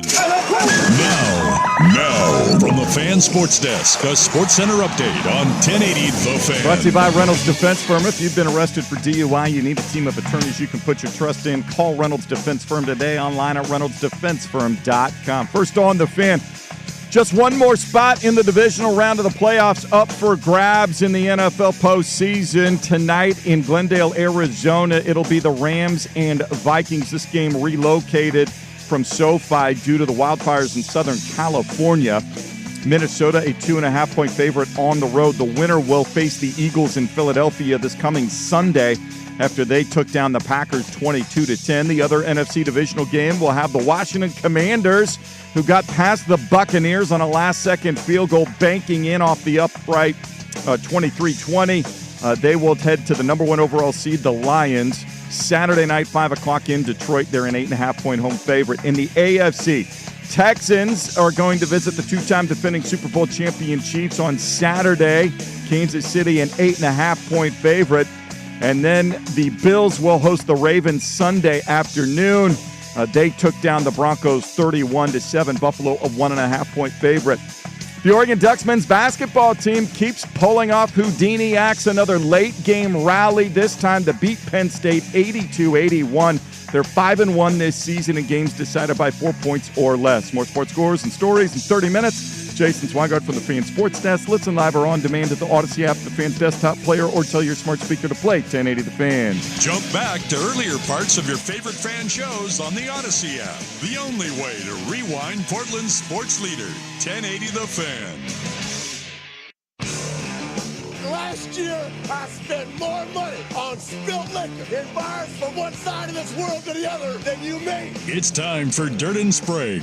You're talking to the Rolex wearing, diamond ring wearing, kiss stealing, woo! With Andy Dirt Johnson and Brendan Sprague. Wheeling dealing, limousine right, jet flying, son of a gun. Dirt and Sprague on 1080. And I'm having a hard time holding these alligators down. The Fan. All right, welcome back in. A little long in the first. Here we are. Hour number 2. A lot to get to. Haven't even talked about the college football playoff game from Friday, Texas-Ohio State. It's a weird one where we both ended up being right. It was far more competitive than I thought. Texas should have covered. But Ohio State covered. But then Ohio State ended up winning by 14, which is what I predicted them to win by. So it's one of those weird, like, hey, we're both kind of right there. Yeah, it's a sweet spot in that way. Very sweet spot. We were both watching Packers-Eagles going against each other the same way, but the opposite viewpoint of, like, go get me a backdoor cover. Don't let a backdoor cover. Evidently, we could just tackle wide receivers in the end zone with 1:50 to go, down by 12. That's just tackle a guy. Pick the ball off. Game's over. It's not like anybody needs that touchdown, NFL referees. Did Green Bay set a record for the most players hurt every other play in NFL history? I felt like every 30 seconds somebody was getting carted off the field. And yet the Eagles narrowly escape. And I'm like, I don't know what this says to me about Philadelphia, because this was kind of why I didn't like Green Bay. It wasn't just all Philly. It was like Green Bay's really banged up right now. Very banged up right now. Talk about not trusting kickers. The Packers early in the game missed a field goal. Makeable field goal. Yeah, they said something like that was his first miss. First playoff miss, I believe, in his career. Yeah. So, that's cool. Great timing for that. We'll go and talk with Ren Clayton. He covers the Minnesota Vikings. They're playing tonight against the LA Rams, unfortunately not in LA, but in Glendale. Yes. So we've got one more wild card game to get to. Ren Clayton will be our daily ticker stop today. We have to start the second hour. I finally got ESPN on. They're talking about Jaden Daniels. So that's where that kind of went, is the last game of the night ended up kind of carrying over into the biggest story. But I had a zigger zag for you last week, and it basically was the biggest narrative takeaway for a quarterback if they lose, and it would be Justin Herbert. Mm-hmm. You pondered that, and I think you ended up agreeing with it. I ended up agreeing with it, yeah. And unfortunately for old Herbie, he threw more interceptions in this game than he had all year. He had 4 picks. He had 3 in the regular season. Yeah. It started off a bit of a doozy because the Chargers got out the gate. They couldn't score. They got a field goal. Then they get a turnover. They couldn't score on that. They got another field goal. So it's 6-0. And you're like, okay, here we go. C.J. Stroud didn't look good at all. And then the offense stopped. The Houston Texans defense stepped up. Herbert struggled. The offense struggled. Houston got it going on 3rd and 16 play. From their own, 7-yard line or whatever it was? From their own 7-yard line. Here was this. I thought this was actually the incomplete turnaround point of the entire game was this. Oh, the ball is free. Scooped up by Stroud. Circles. Throws. Complete on a busted play. Hutchinson. Just like they drew it up. Iron Eagle, CBS, 3rd and 16. Ball drops. Stroud just picks it up cleanly, rolls out, throws it 30 yards down the field. It was like their first big play of the entire game. And after that, he was lights out, they were lights out, and they blew out Justin Herbert and the Chargers by 20. Leading many today. What a bomb. Justin Herbert, playoff loser. Yeah, I agree with you completely that was the changing moment of that game. I mean, early on, and I texted this to you guys, and you loved the way the Chargers came out of the gate. You hated the fact that they dominated the first, whatever you want to say, 20 minutes of the game, whatever it might have been, and the score was 6-0. You can't do that in playoff football. Like, you have to leave no doubt. Opening drive of the game, they're moving it like a fart in the wind, breezing down the field, easy peasy, lemon squeezy. You got a 3rd and 1. What's Harbaugh and Greg Roman going to do? Let's be physical, run the football, get that first down. Stuffed in the backfield for a loss of 2. All right, settle for a field goal. I would have gone for it there, to our previous conversation about going for it. Whatever, you take the points. Next drive, you get a fumble on Houston's opening play of the game. They fumble. You immediately get the ball back in your own territory. You pick up a first down. You're like, all right, here we go. Let's go make this thing 10-0 right out of the gate. Then Herbert takes a sack on first down in which he's just overwhelmed in the pocket. Second down, it was like 2nd and 18. He hits Will Dissly in the hands, who evidently had stone hands this weekend. Drops it, would have been a first down. All right, throw a screen on third down. Now you got to settle for another field goal. If you can execute and finish those drives, that game is 14-0 in the first quarter. Yep. You're feeling great. Houston's demoralized. C.J. Stroud couldn't complete a pass, it felt like, for the first 3 drives until that play happened. And that one happened, and it felt like the dam broke loose. All of a sudden, the Texans got their momentum. They scored a touchdown. They got the ball back, took the lead at halftime, and then the interceptions piled up on Herbert in the second half. And you look up, and you're like, LA just dominated the first half of this game, and yet they're down 10-6. 20-6 at some point in the third quarter. It was one of those weird, fluky, back-and-forth games that could have gone easily differently, but when you get a quarterback turning the ball over, receivers not catching the ball, you can't run the ball, you can't block, this is what's going to happen in the playoffs. I thought it was a tough weekend for Jordan Love and Justin Herbert. Very tough weekend for both of them. Now, you can say Love had nobody, everybody was hurt, no doubt about it. We all watched that game. I didn't actually think he was particularly good. And Justin, I mean, his interceptions, the fourth one is a chuck up, game's kind of over, whatever. Yeah. That one, and then the third one. The third one's off Dissly. That's Dissly. all literally Dissly. Deflected off. 2 of the 4 are on him. I would say absolutely him. A jump ball, I read this on the Charger beat writer wrote this. The jump ball to Quentin Johnston. 1st and 10 after a C.J. Stroud interception. They tried to take a shot. The one where he threw it all the way across the field. The one that was basically that was the a jump first ball. one. That first one, that had a 32% success rate chance. I don't know why he threw that. Quentin Johnston's not a receiver I'm picking to want to throw over the middle, deep, whatever. He was awful yesterday. 0 catches. 0 catches, like 7 targets. And McConkey just unfortunately a little too short. That he airmailed that ball. Yeah, for a that pick one six. was the timing was off because when Herbert was ready to throw it the first time, like Ladd hadn't turned. He had to readjust his body, and so his threw base a wasn't hitch, set. and then he sailed it. It was kind of I thought a collective symbolism, right? Where their roster this year was not looked at very favorably by most pundits. They were not picked by everybody to make the playoffs. No. I only picked them to make postseason because of Harbaugh. I didn't love the roster. And then McConkey was really good. He was their go-to guy in this game and mainly most of the year. The run game obviously improved, and we thought it would because of Harbaugh, Roman, and their history. But it kind of was a summation of, Herbert still learning how to do this at an elite level, not playing well. They don't have weapons. It's just a fact. There's no argument there. They do not have a weapon. They need to go get a premier receiver. McConkey's good. McConkey's not a 1. Yep. Okay, so they need to improve the roster. And then also just an avalanche of unfortunate events. How I didn't know before that 3rd and 16, I didn't understand how that wasn't a safety. It could have been intentional grounding the play before that in the end zone. Well, but can you tell me how it's not intentional grounding? I think their labeling was he was out of the pocket. They is said what he they got said. out of the tackle There's no box. world that exists where that's out of the pocket. I agree with took you. 2 steps. Yeah, and just chucked it out of bounds. And then chucked it, and they were And there like, was he got nobody the line within of 20 scrimmage. yards. He's out of the pocket. He's like, no, he's not. Not at all. Yeah. So, if that's a safety, it's just a whole butterfly effect. And then they just didn't play well. Their defense was not very good. They did not get stops. Nico Collins had himself a big game. And so, their kind of dream magical season of surprising people and then going on the road as a favorite, it just comes to a screeching halt, and Herbert doesn't play a good football game. I mean, he threw more picks in the playoff game than he did in the entire regular season. One of the funniest tweets of the weekend was a gambling guy had his favorite prop bet of the weekend was the under half of interception, 1/2 interception for Justin Herbert because he only threw 3 in the regular season, and that was his favorite bet. It's like the theory going in, I totally get it. He didn't put the ball in harm's way. He hadn't thrown a road interception since the second game of the season on the road at Carolina. The most egregious one of all of them for me was the first one because of everything that you guys were talking about. Like the one that went through McConkey's hands, that was a weird, clunky play. And, of course, as it goes through his hands, one, it doesn't get deflected down at all. It clearly goes through his hands, and there happens to be a DB just standing there, and it hits him in the chest. The one off of Dissly, that's not Herbert's fault in any way, shape, or form. And the one at the end of the game, you're trying to make something happen because you're down by multiple scores.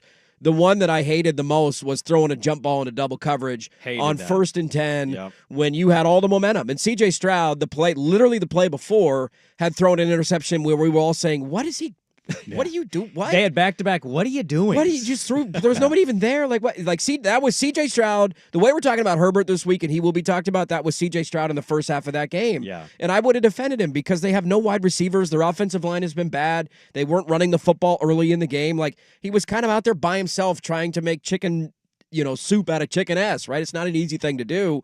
He threw that pick. You had all the momentum at 6-0, and it felt like that was your chance to let's go seize this game. Let's go put a stranglehold on this thing by scoring a touchdown. And I get the idea of wanting to be aggressive. You always want to take shots right after a turnover. Defense had to run onto the field. It wasn't there. But it wasn't there. It was double covered, and just eat it, throw it away, do something. Understand that Quentin Johnston is not the kind of guy that's going to go make that play. He was horrible in this game, and it was almost a microcosm of there has to be a nuanced conversation about this. Herbert was bad.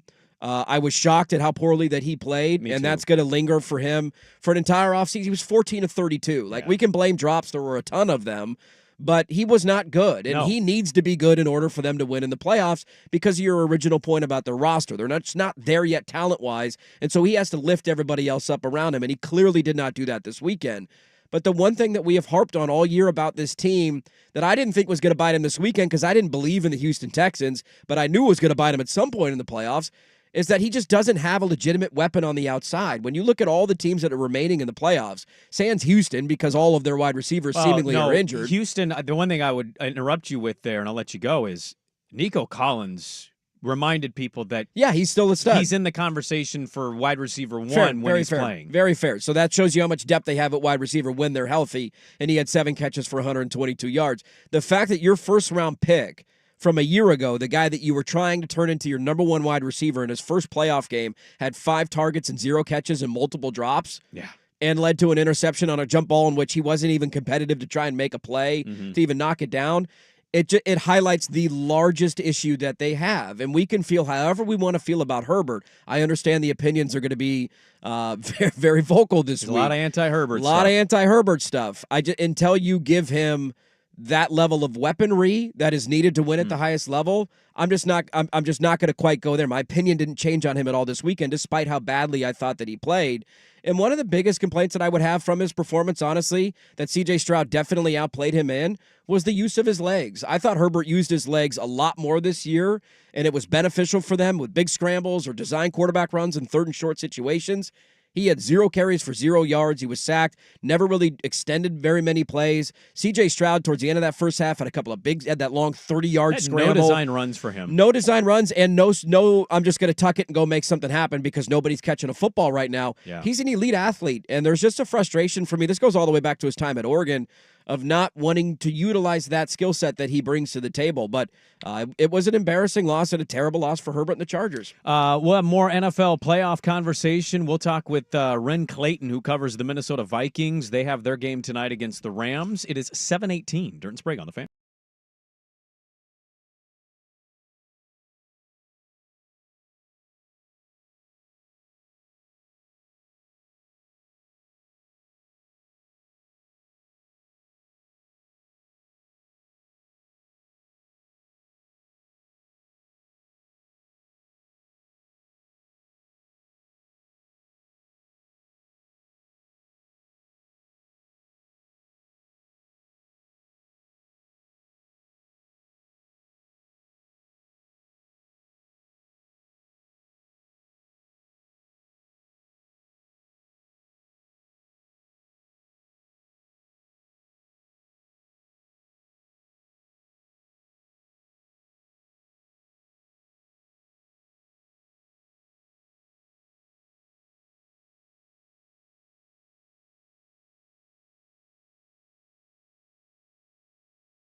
is Dirt and Sprague on 1080 The Fan.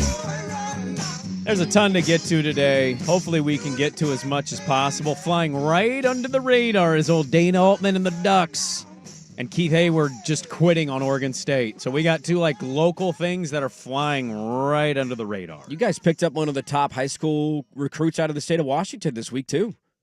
We did. I believe picked Oregon State over Washington and was Notre Dame the other school. It was like a three hats. You're like, Oregon State's look at that. Look at Trent Brett Cook.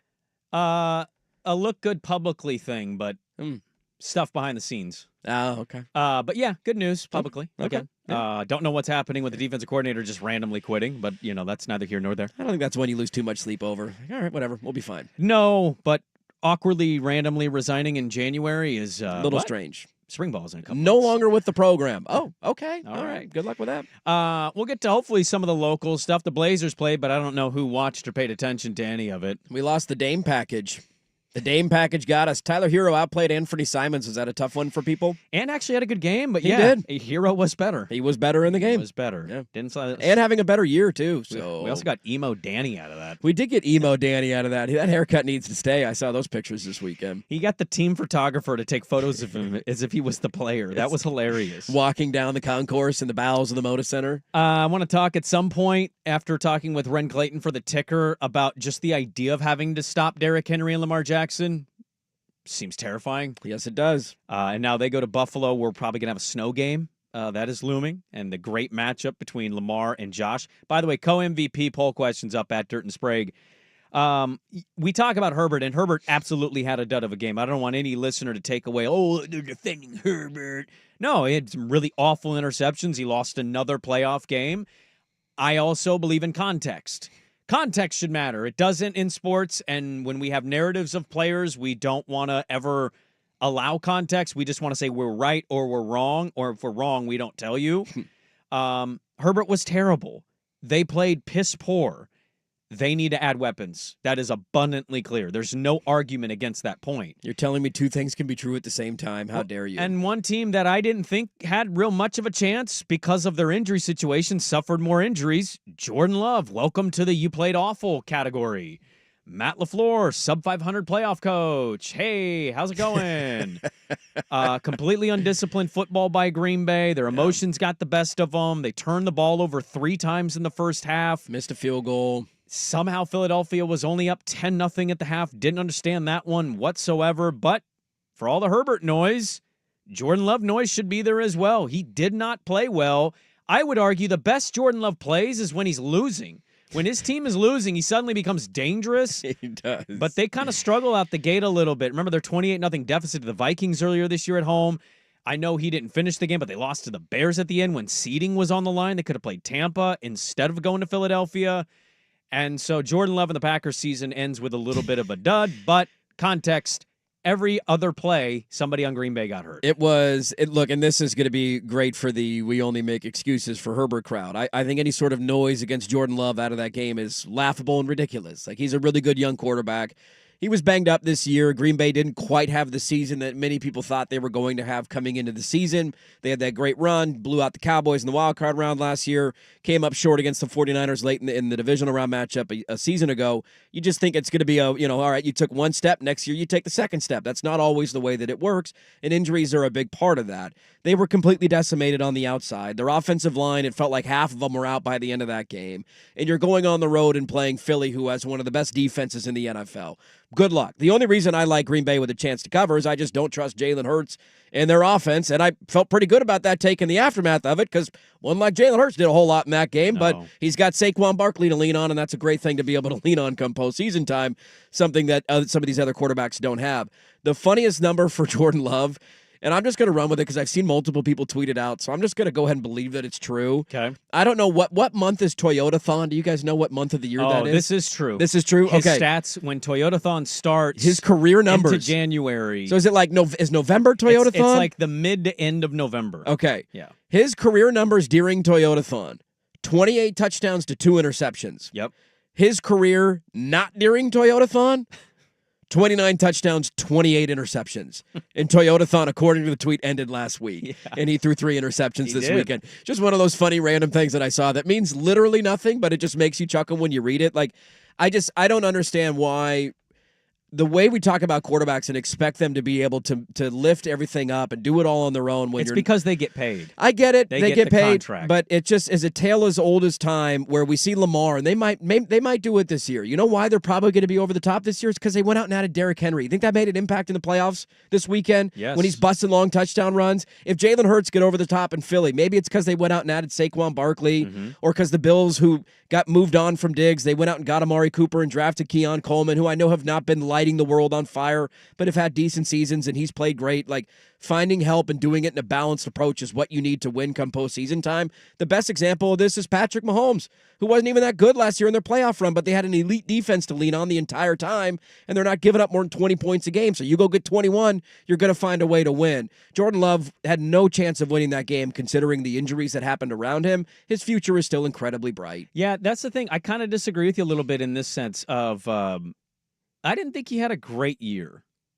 I wasn't, like, for all what the noise was, I don't know. I was really high on them. I picked them to win the NFC. See, and that's maybe where we differ, because I didn't come into the year thinking, like, Green Bay's going to be an unstoppable wagon. I thought I didn't say they were unstoppable. Sure. I don't think any team's unstoppable. I thought they were going to be a good little playoff team that, maybe you stay healthy at the end of the year, you pull off an upset. If I tell you they're a 7 seed and they get smoked and look awful in their one playoff game, I don't think Packer fans going, yeah, I expect that. I think most Packer fans is kind of disappointed. Yeah, I wouldn't have been shocked by that at all. His numbers weren't that. I mean, in terms of he missed a couple of games, so yardage is going to be down. He was 32 touchdowns, 11 picks last year. He was 25 touchdowns, 11 picks this year. Yeah. Missing 3 starts, I believe. 3 or 4, yeah. Somewhere like in that range. Yeah. So the numbers are going to be a little bit different. But when you look at it as a whole, they weren't that far off. QB rating was almost identical to where it was a year ago. Yeah, and again, some of that's injuries. Some of that is matchup dependent, right? And then, like, also, like, when Jaden Reed got hit, did you feel that hit? Because I felt that hit. I felt that hit. That hurt. That hurt me sitting on my shoulder couch. came out of its socket. Oh, that doesn't feel comfortable. We'll get to a couple other playoff notes. We had a college football playoff game on Friday. We still haven't talked about that, so we'll get into that as well. Maybe some local notes. But coming up next, Ren Clayton covers the Minnesota Vikings. They're playing tonight against the Rams. That's the Daily Ticker next on The Fan. Now, from the Fan Sports Desk, a Sports Center update on 1080 The Fan. Brought to you by Vulcan Design and Construction. Check out all their award-winning outdoor living designs or schedule your free design consultation at vulcandc.com. First on The Fan. One more wild card game to go tonight. The Rams hosting the Vikings was to be played at SoFi Stadium. The game moved due to the wildfires in Southern California. 5 o'clock kickoff on ESPN and KATU Channel 2. Minnesota 2.5-point favorites. The winner will take on the Eagles in Philadelphia this Sunday in the divisional round. Philly got past the Packers 22-10 on Sunday. The other NFC divisional game, we'll see the Commanders, who beat the Buccaneers on a walk-off field goal 23-20, go to Detroit and face the top-seeded Lions Saturday, 5 o'clock. Detroit 8.5-point favorites. In the AFC, the Texans will visit the 2-time defending Super Bowl champion Chiefs Saturday. Kansas City an 8.5-point favorite. That leaves the Bills and Ravens to do battle in Buffalo on Sunday. The Bills, no problems with the Broncos yesterday, 31-7. They are 1.5-point favorites. 15th ranked Oregon Ducks men's basketball team, yet another late game comeback on the road.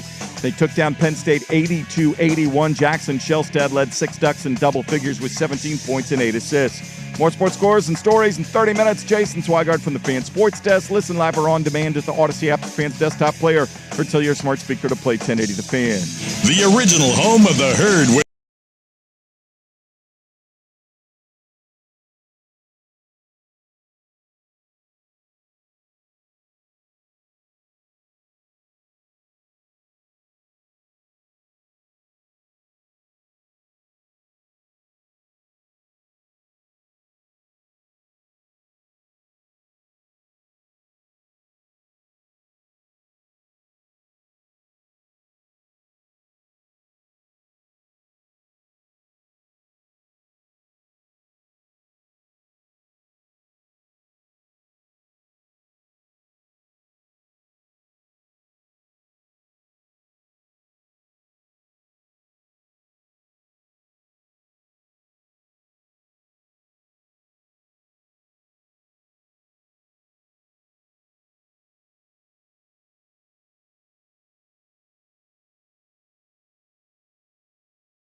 Pelican Brewing presents The Daily Ticker, where Dirt and Sprague hit the big stories you've heard about, and some you haven't.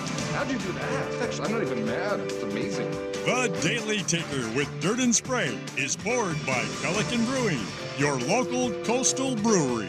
Independently brewing since 1996. Pelican Brewing, born at the beach. All right, Daily Ticker time on a Monday brought to you by Pelican Brewing, proudly serving hoppy beverages for everyone. Grab your favorite Pelican brew or try Pelican's hop-infused sparkle hops featuring fun fruit flavors and zero alcohol. Sparkle into the new year with Pelican Brewing's non-alcoholic sparkle hops. Let's go to the last game of Wild Card Weekend for the Daily Ticker today. Ren Clayton joining us now, the CBS affiliate out there in Minneapolis, at Ren_Clayton on Twitter. Ren, good morning to you, man. Thanks for the time last second. We've been trying to find somebody to preview this game from Minnesota side, so thanks for hopping on.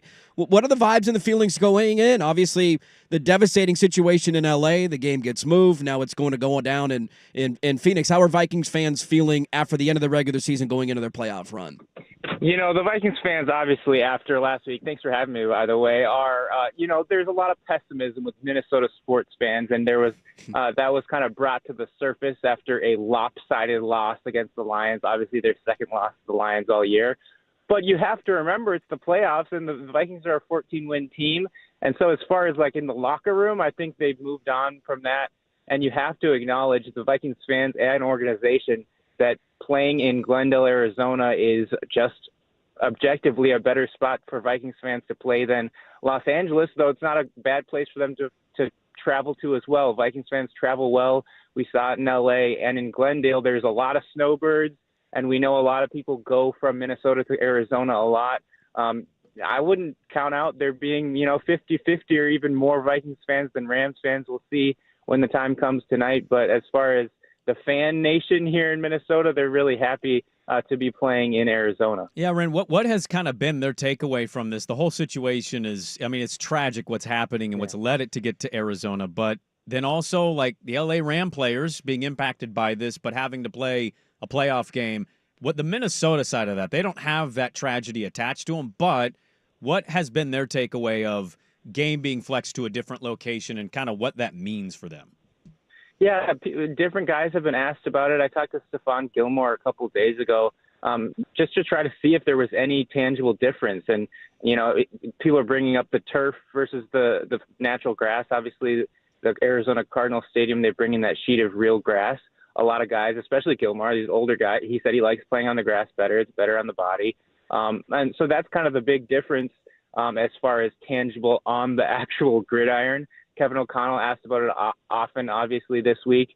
He's emphasizing that it is still a road game. He doesn't want to give up the we are the road team traveling, though it is really a road game for both teams now. I think that might be a courtesy to his former, his good friend Sean McVay, who, saying it's still a home game for them when it really isn't. But, yeah, we talked to Cam Bynum earlier this week. He's from Southern California. And he was describing even before the game was actually changed, how he had no idea how they were going to play just with the chaos, the first responders that have to be, delegated somewhere else besides the game and the air quality, that even just the traffic in the streets that are kind of in chaos right now. And he was very concerned for a lot of people he knew in that area with everything going on. Yeah, we're talking with Ren Clayton, previewing tonight's Minnesota-LA last playoff game of the Wild Card Weekend. Ren_Clayton on Twitter. You go give him a follow from the CBS affiliate in Minneapolis. We just got done talking about Jordan Love and Justin Herbert, and it's funny how these quarterback narratives can kind of linger, especially when guys don't play well in big moments. And what is the takeaway going to be? I chuckle at it with Sam Darnold because he was top 5 in the NFL in passing yards, and he was top 5 in the NFL in touchdowns, and to me that should count for something over the course of an entire season. But I guess I'll ask you, how much is on the line for him tonight? They drafted J.J. McCarthy, who's, presumably will be back and healthy at the start of next season. How much pressure is on Darnold to go out there and show that he's going to be the starter maybe in the long run, or just kind of what are the implications for the game for him tonight? There's a lot for him, whether it's with the Vikings or not. I think going into that Lions game, his stock was at an all-time high for his NFL career. I don't think anyone can dispute that. And it took a few hits, certainly, and we wonder if he's probably going to get a big deal based on how he's played this season in free agency next year, whether it's whatever team it's on. And we wonder how many, dollars that took away from his performance last week. and even more so tonight. I mean, he's playing for his future. Obviously, he has a spot on a team next year, probably a starter, probably a good large contract, but he's playing for where it will be and what it will look like. And I think the Vikings are going to be a big suitor for him regardless of what happens tonight. But it might be kind of indisputable and hard to go to J.J. McCarthy if he pulls off a big win tonight, back to the great form he has had this season. If he has a significant performance, a stamp on his career tonight, that's a big thing for him. And then we'll see what happens with the J.J. McCarthy situation, because midway through the season, even when Sam Darnold was playing so well, I was of the belief that, he's still playing well, but J.J. McCarthy is the guy. And now that is way more up in the air just because of how good Darnold has been. Ren, I'm curious, these two teams met early in the regular season, gave Minnesota their second loss of the year in L.A. It was kind of a high-scoring affair at 30-20. At that point, Minnesota was still having such a dream season. The Rams were trying to build up below 500. What stuck out to you about that matchup that you're curious about playing a factor in today? The Rams moved the ball. They scored 30. They had better time of possession. They ran 16 more plays. What about that game do you recall that you're kind of curious? Does Minnesota change blank tonight against the Rams?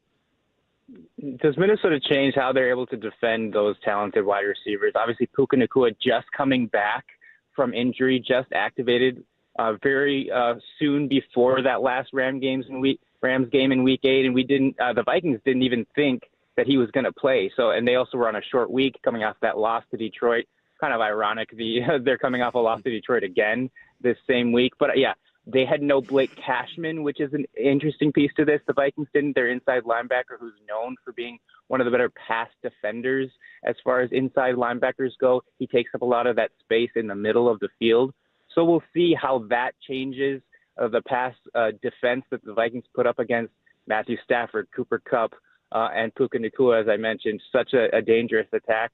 And I don't know. I think we'll see a high-scoring game regardless, but that has to be limited if the Vikings, I think, are to be successful tonight. It's been an interesting point spread to kind of follow for the last week, where it's hovered around almost a pick-em. Some money's come in on Minnesota. Feels like the line's moved that direction a tad here in the last 48 hours. How do you feel? A couple hours away from kickoff. How do you feel about the Vikings' chances tonight? I got to say I was more optimistic probably at the beginning of the week, even coming off that bad loss to the Lions. As the week has gone on, I've probably gone in the other way from the bettors. Oh no! You sound like a true Minnesota sports fan. Hey, I'm born and raised here. What can I say? I don't know. I think the fan element is something. There will be a lot of purple in the crowd, but watching these other games, these other NFL playoff games this week, the feeling I have is maybe Matthew Stafford just pulls it off again. Yeah, it's the snow, isn't it? The amount of snow beats you down this time beats of year. You guys down. You're already pissed off, and then your team doesn't win. Or is it the Yankees? How much it is the Yankees beating the Twins every time they play? Is that part of it too? Why are you bringing up the Yankees again? We're exercising demons tonight, man. We're gonna go sacrifice a goat after the show. This is the night. This is the night for the Vikings. It could be. Hey, it's 2 degrees here. Yeah, it's a lot better in Glendale. Let's get it going. I love it, man. Ren Clayton covering the Vikings. Go give him a follow on Twitter at @Ren_Clayton. Keep the faith, man. You never know when that city's going to turn around. Member, not getting all down this and is out. Where it's going to go. Tonight's where it turns. Thanks, man. Enjoy the game tonight. We appreciate it. Thanks so much. There you go. Ren Clayton covering the Vikings. Even the media's getting impacted by this now. I mean, he's a local kid, so I think, he's lived with it his entire life. It is funny how different cities carry that weight, and Minneapolis is definitely one of them because of the Twins and all the times they've lost. Like, we've gone through this before on the show. Twins always lose in the playoffs. Yep. They play the Yankees. They cannot win. T-Wolves have done nothing. T-Wolves have been irrelevant forever. The Vikings have lost every super. Like, they just always lose. Blair Walsh missing a 20-yarder. Like, all they know is heartbreak and disappointment when they get to their biggest moments. And so maybe this year ends up being a little bit different. But I am excited, man, and I'm hopeful. I'm hopeful this is going to be a game. I do want to ask something on the other side that you asked him. That will it have an impact on the game? Did it have an impact on the other game? So we'll get into that coming up next. The Daily Ticker, as always, brought to you by our good friends at Pelican Brewing, proudly serving hoppy beverages for everyone. Grab your favorite Pelican brew or try Pelican's hop-infused sparkle hops featuring fun fruit flavors and zero alcohol. Sparkle into the new year with Pelican Brewing's non-alcoholic sparkle hops. Will it have an impact on tonight's game? We'll get into the college football playoff semi between Ohio State and Texas coming up in the final hour. We got the Buckeyes and Irish playing in the national title. Back after this on The Fan. Who's Stinking It Up? Woo! Do not go in there. It's time for Who's Stinking It Up, a sports lowlight that's, ripped from the headlines. We couldn't do diddly poo. Brought to you by Three Mountains Home Services. Schedule your appointment online at threemountainshomservices.com. Justin Herbert creeping up toward the line, leaning in. Now backs up, leaning back on his left foot, gets the shotgun snap. Looks to the left, pumps and throws left side. Too tall, it's intercepted. Picked off down the sideline. Eric Murray, he's going to take it for a Houston pick six. There's Kevin Kugler, Westwood 1. Unfortunately for old Justin Herbert, the pick six there, 4 interceptions in the game, 3 in the regular season, 4 just in this one. Chargers lose as a road favorite. I think the play that almost sums up that game, too, is when they finally had that long touchdown pass to McConkey. You're like, hey, maybe there's something here. And then the PAT gets blocked, and Dicker, the kicker, bats it down like it's a pass. Does he not know that that's a live football? You didn't throw it, buddy. It came off your foot. Who's got it better than the Chargers? The Texans. Brought to you by Three Mountains Home Services. Make your home services delightful. Let the pros tackle the projects you need completed. Schedule an appointment online. Three Mountains Home Services. That's threemountainshomservices.com. Is there a drain causing problems?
It's crunch time. Let's go! Where Dirt and Sprague crunch the hot topics you want to hear. What's the pressure? Don't sit here and act like there's no... We get nervous teeing off in front of a gallery on the 10th hole at Eastmoreland. Crunch Time, brought to you by Crunch Fitness, with memberships as low as $9.99 per month. Find your Crunch Time in Portland, Vancouver, and online at crunch.com. Hey, Crunch Time, brought to you by Crunch Fitness. Memberships as low as $9.99 a month. Find your Crunch Time in Portland, Vancouver, online, crunch.com.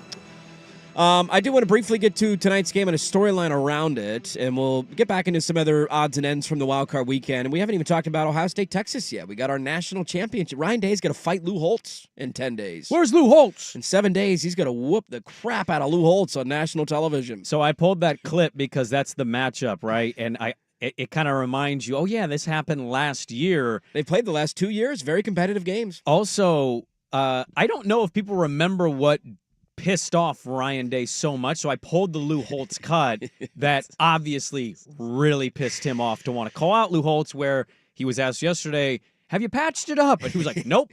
No, we have not. But before I ask the lingering issue for the game, and will it have an impact? Ryan Day is going to give the peace sign at the Lou Holtz grave one day. He totally will. He's going to be that guy who's smiling for a selfie picture. R.I.P. Lou. Have fun down there. If you were a member of the Minnesota Vikings organization, you were in the front office, Brandon Sprague, GM here on the phone. Oh, hello. Would tonight's game have any impact on how you handle Sam Darnold in the offseason? Or would you have already made up your mind, yay or nay, either way? Yeah, it would. It would have an impact. Yeah. So it'd be either positive or negative. Plays great, that would lead you more towards, I want to resign this guy. Comes out, let's say he plays like Herbert or Love this weekend, has a couple of picks, they lose the game. He doesn't look good. You're moving on, that's it? Yeah. Yeah? I'm gonna roll the dice. Interesting. Okay. Well, because who's the best team in your division? The Detroit Lions. Now. You couldn't beat them, You right? couldn't? You almost beat them in the first, and then everything on the line, you played awful. And it wasn't just him. Jefferson had some drops in that game. Defensively, they could not get a stop to save their lives. Yeah, couldn't protect, couldn't run the ball. But in this world of NFL quarterback contracts, they could tag him. The report is they probably will tag him because it's just one more, hey, okay, let's see what you are again. And if he plays well again, then you're left in that uncomfortable position of, do you just move on with the pick that you drafted within the top 10? Or do you give Darnold the contract, or what do you do there, right? There's a lot of people probably lean give Darnold money. And tagging him seems like the logical step. Maybe I would. I don't have enough expertise in that department. But just NFL football fan who watches this stuff every week, what am I doing? If he goes out and throws 2 or 3 picks and they lose to the Rams, who go read some of the Rams pieces out there. There's one about their right tackle and basically how he watched this fire smoke and was like, how devastating it was from their facility. And then the next day saw fire smoke and was like, oh my God, I live there. Yeah. And no power and all of these guys that are being impacted by this stuff. I don't think the Chargers just lost because of the fires in LA. They lost for other reasons, right? But how that's not part of the aspect of this stuff, it's impossible to say it plays no factor whatsoever. So if the Rams lose today, I think the Vikings are better. I also have read enough stuff to say these guys' lives have been changed by this. J.J. Redick's house got burned down, for God's sakes. And now, hey, go coach basketball. But if he plays poorly, he played poorly in that last Lion game. I drafted J.J. McCarthy. Is he my future? I drafted him high enough to say, yeah. I have a coach that's probably going to win Coach of the Year if it's not going to go to a Dan Quinn or a Sean Payton. I trust him. So, yeah, I'm probably going to save myself some coin, go on the rookie scale deal, and try to fill whatever the holes are around it and hope that McCarthy is my guy. It's funny, the synergy of the segment, because that was literally the question I was going to ask. And in hindsight of liking the Chargers so much, it was something that lingered in the back of my mind of how much of an impact did that have on the game? It's obviously not the entirety of it. They played poorly. And give all the credit in the world to Houston for the way that they showed up. And they clearly had a chip on their shoulder. Rex Ryan, I guess, on ESPN last week, if we care about what he has to say, called this a bye week for the LA Chargers. And the Texans used that as motivation all week. He called it a bye He said, literally, this is a bye week. They have a bye week in the first round of the playoffs. Then they'll go to Kansas City, and we'll see what they do when the postseason begins. And Mixon and all the guys, I think D'Amico Ryans after the game said, hey, not bad for a bye week, guys. Nice little bye week win in the post-game locker room. So they clearly played with a chip on their shoulder. They had something to prove. But it was a lingering thought that I'm carrying into tonight of just how does that not have a massive impact on the game, on your mental space, on your preparation, on just everything else that goes on. Like, it's very easy to forget at times that these guys are people and they have lives and they have families and they have kids and they are normal folks outside of playing football. And so when your city has been devastated to that level, I don't know how many guys have had their houses burned down, or There's how many? been 30, according to the Athletic piece. On the Rams, they've had 30 players with their houses burned down? They've had 30 players and coaches had to evacuate their homes the afternoon of the fire. It's a massive number, man. Also, underrated part of this, I thought one star of all the fire stuff, because the internet's the worst place to be right now with that.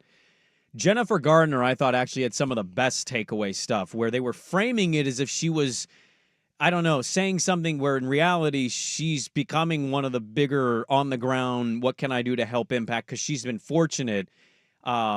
People, I think, in that world, you forget that not only is your house being impacted, and hey, how did their families get out if they did? They also have friends. And that's the other part of this. It's like 30 players and coaches evacuated their homes, and then they had to worry about their friends and their other maybe family that who lives might there, be in the area. And so in a fire that's taken now over, 20, 24 lives, as you're still sorting all this stuff out. I mean, look, it very well could have no impact, and the Rams maybe just win straight up, played a great football game. I find that impossible. The human part of this is a huge factor. And so because of the amount of people impacted by it, how is it not lingering in your mind of how this game, unfortunately, not that it matters in the grand scheme, how this is going to go? Well, and back to the first question, too, the high-stakes gamble. It's one thing if, you play Darnold out of the gate because you have a rookie quarterback, and there's that thought of, do we want to play a guy right away, right? So Darnold wins the job, you play him. He has this kind of year, but McCarthy's healthy and practicing all year, and you get an in-depth look at where he's at and how he's evolving and how he's playing behind the scenes to give you a firmer grasp of where he's at. The hardest thing is that he had the surgery. He got hurt. And he didn't play. He's just been sitting around, so you don't really know. He had the highlight in the preseason. One play, and you're like, hey, this is great. And that's it. You don't really know what you have there. Talk about a high-stakes gamble. I tend to agree with you. I think he's going to end up getting tagged either way. Yeah. How this playoff run goes. What would you do? Let's say he throws 2 picks and they lose a field goal game, or they lose in general. Yeah, I would still trust Sam Darnold and sign Sam Darnold. And I know that's... You'd sign him or you tag him? I would sign him. I would. Because I think quarterback contracts are going to go up. What do you do with the rookie quarterback then? I trade him. I go Trey Lance. Who wants a rookie quarterback? There's teams desperate for quarterbacks out there. I don't think you can go Trey Lance because I think they figured out pretty quick in San Francisco based on how they handled it. Well, they had a bad hand. He was bad. Yeah, they had a bad deal there because there was film of Trey Lance and he played. J.J. McCarthy's still an idea in your mind. There's not bad film. He didn't struggle. He didn't get sacked, throw a couple of picks. There's not that idea of this guy doesn't have it. No, he threw a bomb and then tore his meniscus. That's right. So hey, look at that. Show him the bomb highlight over and over again. Dude, he's like top 5 in passing yards and touchdowns. To me, that's not fluky, and so I think you can probably get him on a little bit more serviceable contract than you can. Is it Geno, though? I know Geno's older, but is it Geno in the sense of the first year he was a starter? Oh, my God, look at this redemption. What a story. Yeah. And statistically, maybe Geno's fault, not Geno's fault, it went down. It's gone down every year. That's totally fair. And I don't know if that is Darnold. O'Connell's certainly a better offensive coach than they've had in Seattle. But I just wonder, is this the top? Is this as good as it gets? Is this Jack Nicholson, or is it going to stay this way?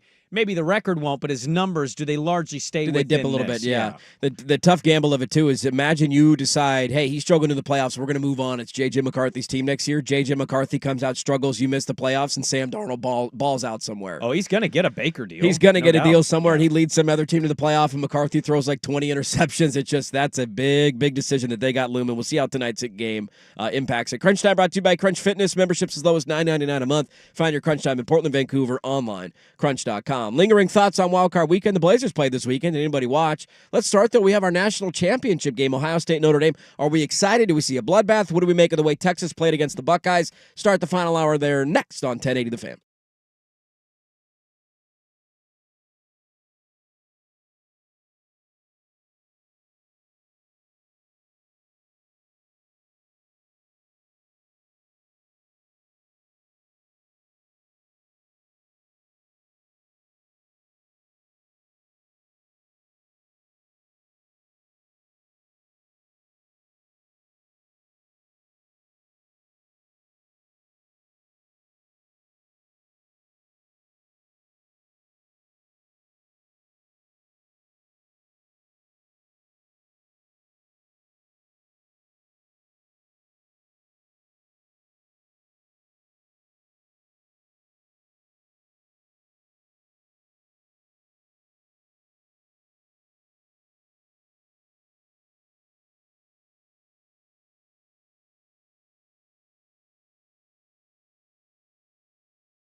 Fan. Ad-libbing, off script. An Odyssey Sports Station. Now, from the Fan Sports Desk, a Sports Center update on 1080 The Fan. First on The Fan, one more wild card game to go tonight. Originally scheduled for SoFi Stadium, the Rams-Vikings tilt has been moved to Glendale, Arizona due to the wildfires in Southern California. The 14-win Vikings, a 2.5-point favorite on the road. The winner will get the Eagles this coming Sunday in the divisional round in Philadelphia after they took care of the Packers 22-10. The other NFC divisional game will pit the Washington Commanders after they knocked off the Buccaneers on a last-second field goal 23-20 against the top-seeded Lions in Detroit, 5 p.m. Saturday. Lions 8.5-point favorites. In the AFC, the Texans get to visit the two-time defending Super Bowl champion Chiefs this Saturday. Kansas City, an 8.5-point favorite. That leaves the Bills and Ravens to do battle in Buffalo on Sunday. The Bills, no problem with the Broncos yesterday, 31-7. Buffalo, 1.5-point favorites. Over the weekend, Patriots finalizing a multi-year contract to hire Mike Vrabel to be their next head coach. Vrabel won 3 Super Bowls as a linebacker for New England. And number 15, Oregon men's basketball, another rally late. They beat Penn State on the road 82-81. They're 5-1 this season in games decided by 4 points or less. More sports scores and stories in 30 minutes. Jason Swigard from the Fan Sports Desk. Listen live or on demand, the Odyssey app, the Fan's desktop player, or tell your smart speaker to play 1080 The Fan. The Fan is live on YouTube and Twitch. And now, Window Nation brings you on-demand videos. Watch Window Nation's window into 1080 The Fan. Boys, put down your utensils. I want to talk to you about something real quick. If there's anything that you want to talk about, any kind of secrets, now's the time to put it on the table, okay? And if you tell me, we're not going to do that. This is Dirt and Sprague. I went to the petting zoo and I let the goat lick my butt. No, honey. Promise you wouldn't get mad, okay? They're being honest. With Andy Dirt Johnson and Brendan Sprague. One time I put a firefly in my butt. Why? To make my farts glow. Dirt and Sprague on 1080. I touched myself to Drew Carey on the Price is Right. Guys, okay, that's enough. Stop, please. The Fan. Hey, let's do this. Final hour, Dirt and Sprague here on Portland Sports Leader, 1080 The Fan, 99.5 HD2, the Odyssey app, live on YouTube as we are every single day. Good morning, everybody. Hope your weekends went great. Not in my house. Overwhelmed today. Lots to get to. Wild card weekend, college football playoffs. Everything's going on. Pets' heads are falling off. We're trying to encapsulate and wrap all of it up, and we'll see how much we can get to here in the final hour of the show. That's what Tuesdays are for. Yeah, a lot of leftovers tomorrow. The weekend began football-wise on Friday night. Now, we obviously did the show Friday, so we talked about how Notre Dame won a classic game against Penn State, punched their ticket to the national title game. It was just a matter of who are they going to play. Good win for them. And it was a weird instance of we both ended up being right. You like Texas to be more competitive. I thought Ohio State was going to run away with it and win the game by 2 touchdowns, and both ended up being true. Texas was incredibly competitive. Had it first and goal at the 1-yard line and somehow gave a touchdown to Ohio State on that possession. I still don't know how that transpired. And again, a situation in which they should have tied the game, and maybe we go to overtime, and who knows how different the outcome is. Ohio State gets that scoop and score, long touchdown from Sawyer. They win the game 28-14. How we feeling about an Ohio State Notre Dame national championship, and does a toss at the 1-yard line ever work? Well, let's start with the first part. From time to time, we get listeners that are a fan of a certain team in the pros or college, and we hear from them. And sometimes you kind of just attach a name to a fandom, more so than maybe somebody in your life. And there's one of our listeners is a Notre Dame huge fan. And my initial takeaway from Notre Dame, Ohio State is if I could gamble on this game. You driving up to A&A, putting some coin on this one? I would do an alternate spread where I have Ohio State minus 16.5. You're going to bet it up? I really feel this way. I think Ohio State's going to win like 45-17. I don't feel great about this matchup for Notre Dame, but this has been a spectacular year for Notre Dame. The line right now is at 8. It's at 8. It opened, I think, at 9.5 or 10. It got bet down a little bit. The offensive line injuries that just got announced, they're going to be short on the offensive line. I don't trust Riley Leonard to win a game. Jeremiah Love basically called out Ohio State, said he wants them. Okay, you got them. Good luck. That was kind of what I thought the game would be between Ohio State, Texas. It was back and forth, tuds, no field goals, but low scoring. And the way it ended, like, kudos to Jack Sawyer and Ohio State. I kept hearing Gus Johnson's voice on Jack Sawyer running. He's yelling. His voice fainting because he probably gambled Ohio State. It's just like, Jack Sawyer. It's my money line bet's on the line right now. Thanks for that goal line interception. And so I kept hearing that. Look, a toss. They had a 1st and goal at the 1 yard line. I just look. 1st and goal. You get stuffed. 1 yard line. The stuff on the run didn't work. Okay, 2nd down. They kept on the broadcast talking about Ohio State at the goal line. Yeah, they got horses. They have dogs. I get it. Is Arch Manning alive? No, he's not. I have not seen him. He's in witness protection. We're just going down on the Quinn Ewers ship. We're like a captain that's boat sinking, his sword's up, and he's going into the water. That's what I kind of felt like Sarkisian was doing there. Quinn's your guy. I got it. Arch Manning should have had a quarterback sneak play one time. Do you make it? I don't know. Maybe not. Maybe you don't. I wouldn't be sitting here going, how stupid was that? What is with these 1 yards or shorter coaching calls where they either want to be in shotgun formation, so you're already starting 4 yards behind, or you're just doing a standard hand up? Why is the tush push not resonating with people? I don't get it. And so I just kept like watching this, and I'm like, okay, we're going to do a toss. It's not going to work. Now we're at the 7. 3rd and goal. Quinn Ewers, strip sack, Jack Sawyer, touchdown. That was there. It could have been an overtime game, or maybe Ohio State goes down and gets a game-winning score. Yeah, there's a little bit of time left there, but so maybe they get a dude, field goal. You're at the 1 yard line. I know. Half of those plays, you need to try to just do a tush push on one of them, and you have a quarterback that's known for running. I don't get it. It was funny. I was watching the game with my dad, and I was joking with him at the end because we're all still commiserating about how bad Oregon played and how ugly the Rose Bowl was. You guys are still talking about that, it's still lingering. It's going to linger for a long time. But I did make the joke, and we've talked about this many times on the show. And sure, in terms of public perception, it's better to be more competitive. God, am I glad that they didn't lose that way.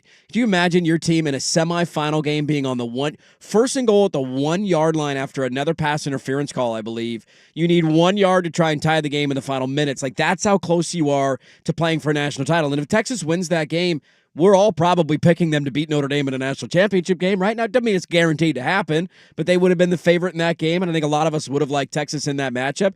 To be that close and have it transpire that way is as demoralizing a loss as you could possibly see, because their game plan coming in was great. I thought Will Howard was a little shaky. There was a moment where they showed, because the stat line that was floating around after the game was what Jeremiah Smith did to Tennessee and what Jeremiah Smith did to Oregon. Man, they took him out. And they took him out. And I thought there were times where Will Howard was clearly trying to force him the football. And that was the goal of, like, let's get this guy involved. He threw a pick early in the second half when he was trying to do that. And then at one point in the third quarter, they showed some of the routes that he was running, and there were times where he was wide open and just not getting the ball. And on the play where he forced, Will Howard that is, forced it into like quadruple coverage to try and get Jeremiah Smith a look, they showed the wide angle of the play.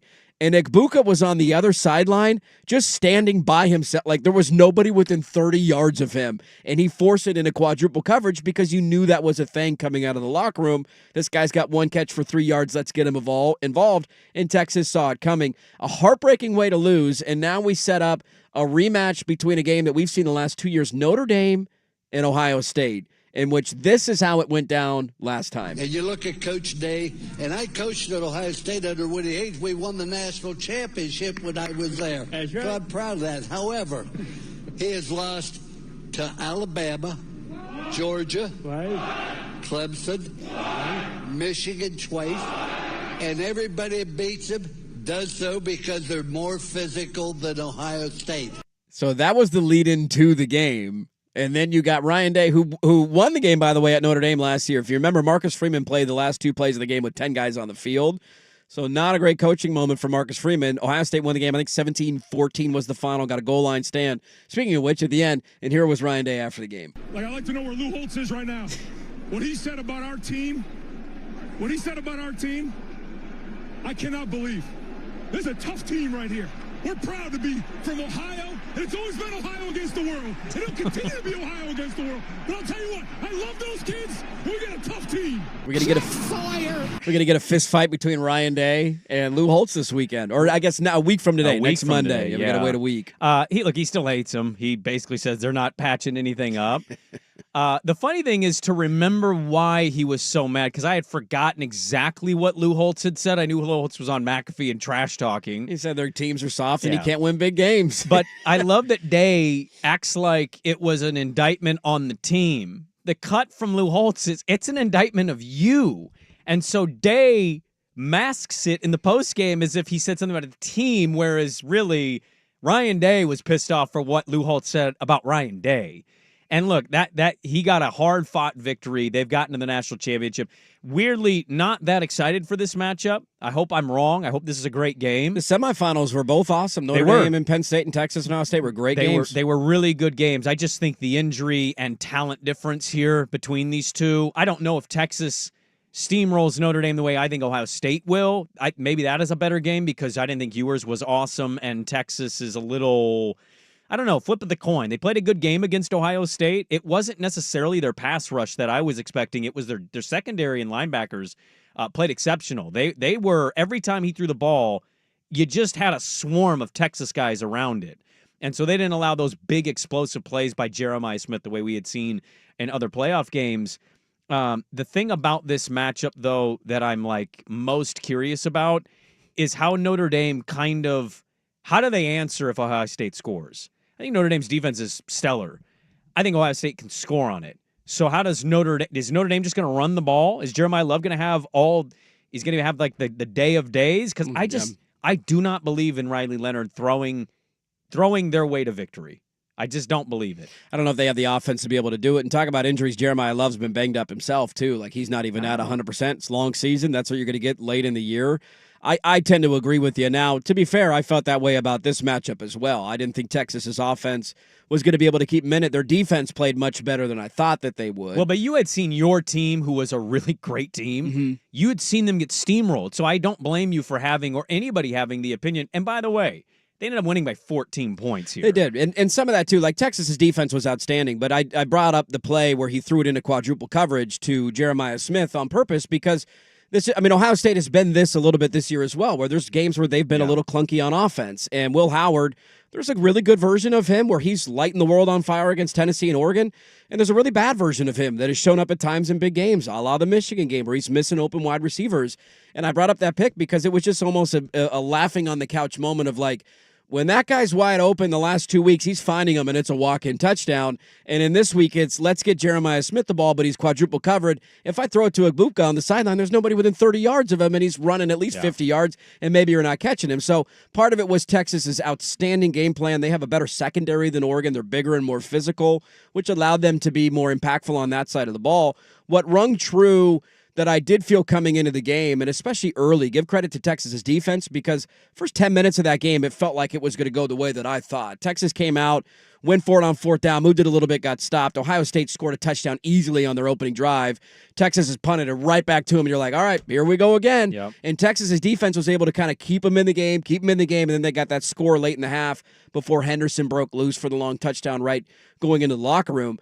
The way Ohio State's defense is playing right now is the thing that isn't getting talked about enough, in my opinion. I think so much attention went to Jeremiah Smith the first game and what he did against Oregon at 34-0. We were all kind of enamored with the way that they were playing offensively and losing sight of the fact that this is the best defense in the country. And on that toss play on 1st and goal from the 1, I don't love the call. It looked horrendous in hindsight. Right now, all of a sudden, it's 3rd and goal from the 7-yard line. Good luck with that.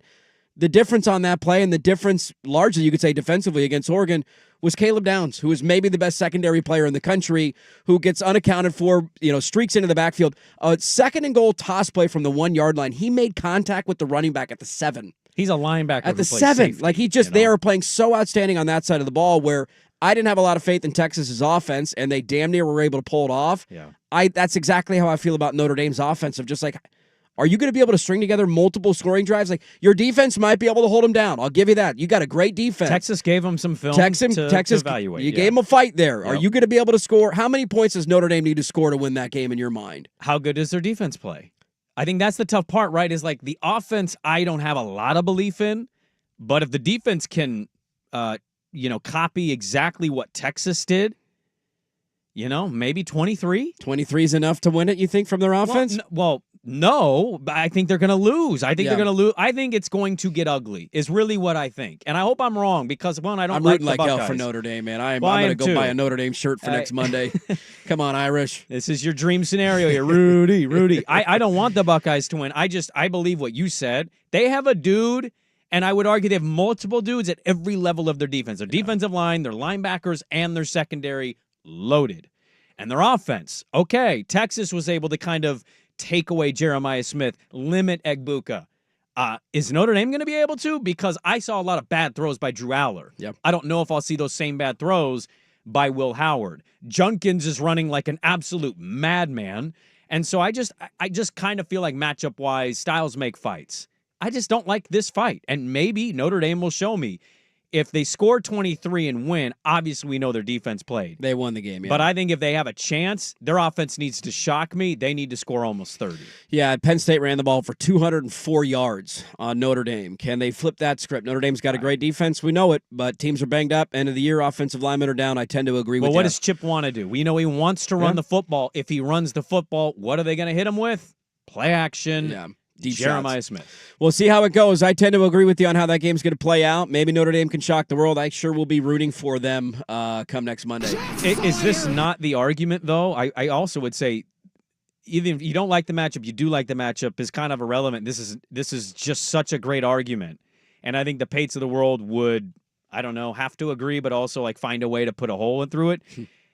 This is a great argument for the expansion. That's two teams that wouldn't have been in the 14 playoff. What seed is Notre Dame? Well, the other thing that you could say about them, too, and I'm glad Ohio State's the 8th seed, and you could say Yeah. they seeded it wrong, whatever. It's like this is the argument for expansion. Ohio State's not in the playoff in the 4. No, neither is Notre Dame. And I don't think Notre Dame would have been either. Yeah.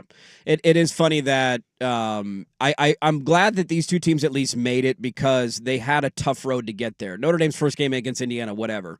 Then they had to go play Georgia in New Orleans, and then they had to beat Penn State when Penn State had a bit of a cakewalk. Ohio State had to play Tennessee, which was the hardest of all the first-round games, had to play Oregon, who was undefeated and number 1 in the country, and then had to go beat Texas in their backyard in Dallas. Like, these two teams have unquestionably earned the right there. I hope we get a good game. Not hopeful for that, but maybe Notre Dame can shock the world. We'll dive into a couple more thoughts from Wild Card Weekend, including the wildest stat that I saw. We're back after this on The Fan. It's time for a sports injury report. The injuries and rehab that impact the success of sports teams. Brought to you by Rock Orthopedic. Knapp will miss this game. He had a high ankle sprain and won't be able to make it back. But we expect Rocco to be able to, we'll see how he progresses. We could practice. That is Marcus Freeman, head coach of Notre Dame, talking about the injuries to his offensive line. One guy down for sure. The other guy they're hoping to get back. You're not going to get a lot of sympathy from Ohio State on that front. They're down 2 starters on the offensive line as well. Yeah, both teams battling this. Ohio State been doing it for more throughout this season. Look, big opportunity. Marcus Freeman, this is a great season. There is no argument, even if they lose this game. I cannot wait to see what he draws up. He's got a full week now to get ready for the Buckeyes. I forgot he played at Ohio State, too. Storyline in this game. Oh, yeah. Totally forgot about that. Sports Injury Report presented by Rock Orthopedic, board-certified specialists who diagnose and treat the widest range of orthopedic cases with care and expertise. To schedule an appointment with Dr. Bradford Black, visit rocpdx.com.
This is Dirt and Sprague on 1080 The Fan.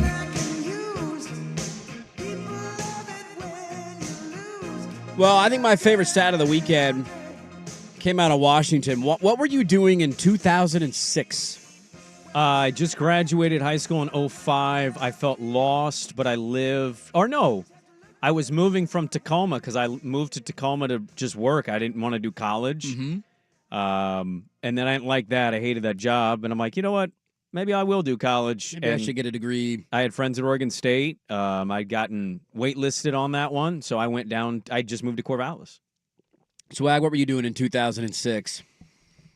I think we were just starting to get ready to redo prime time here when Isaac Suk and I first.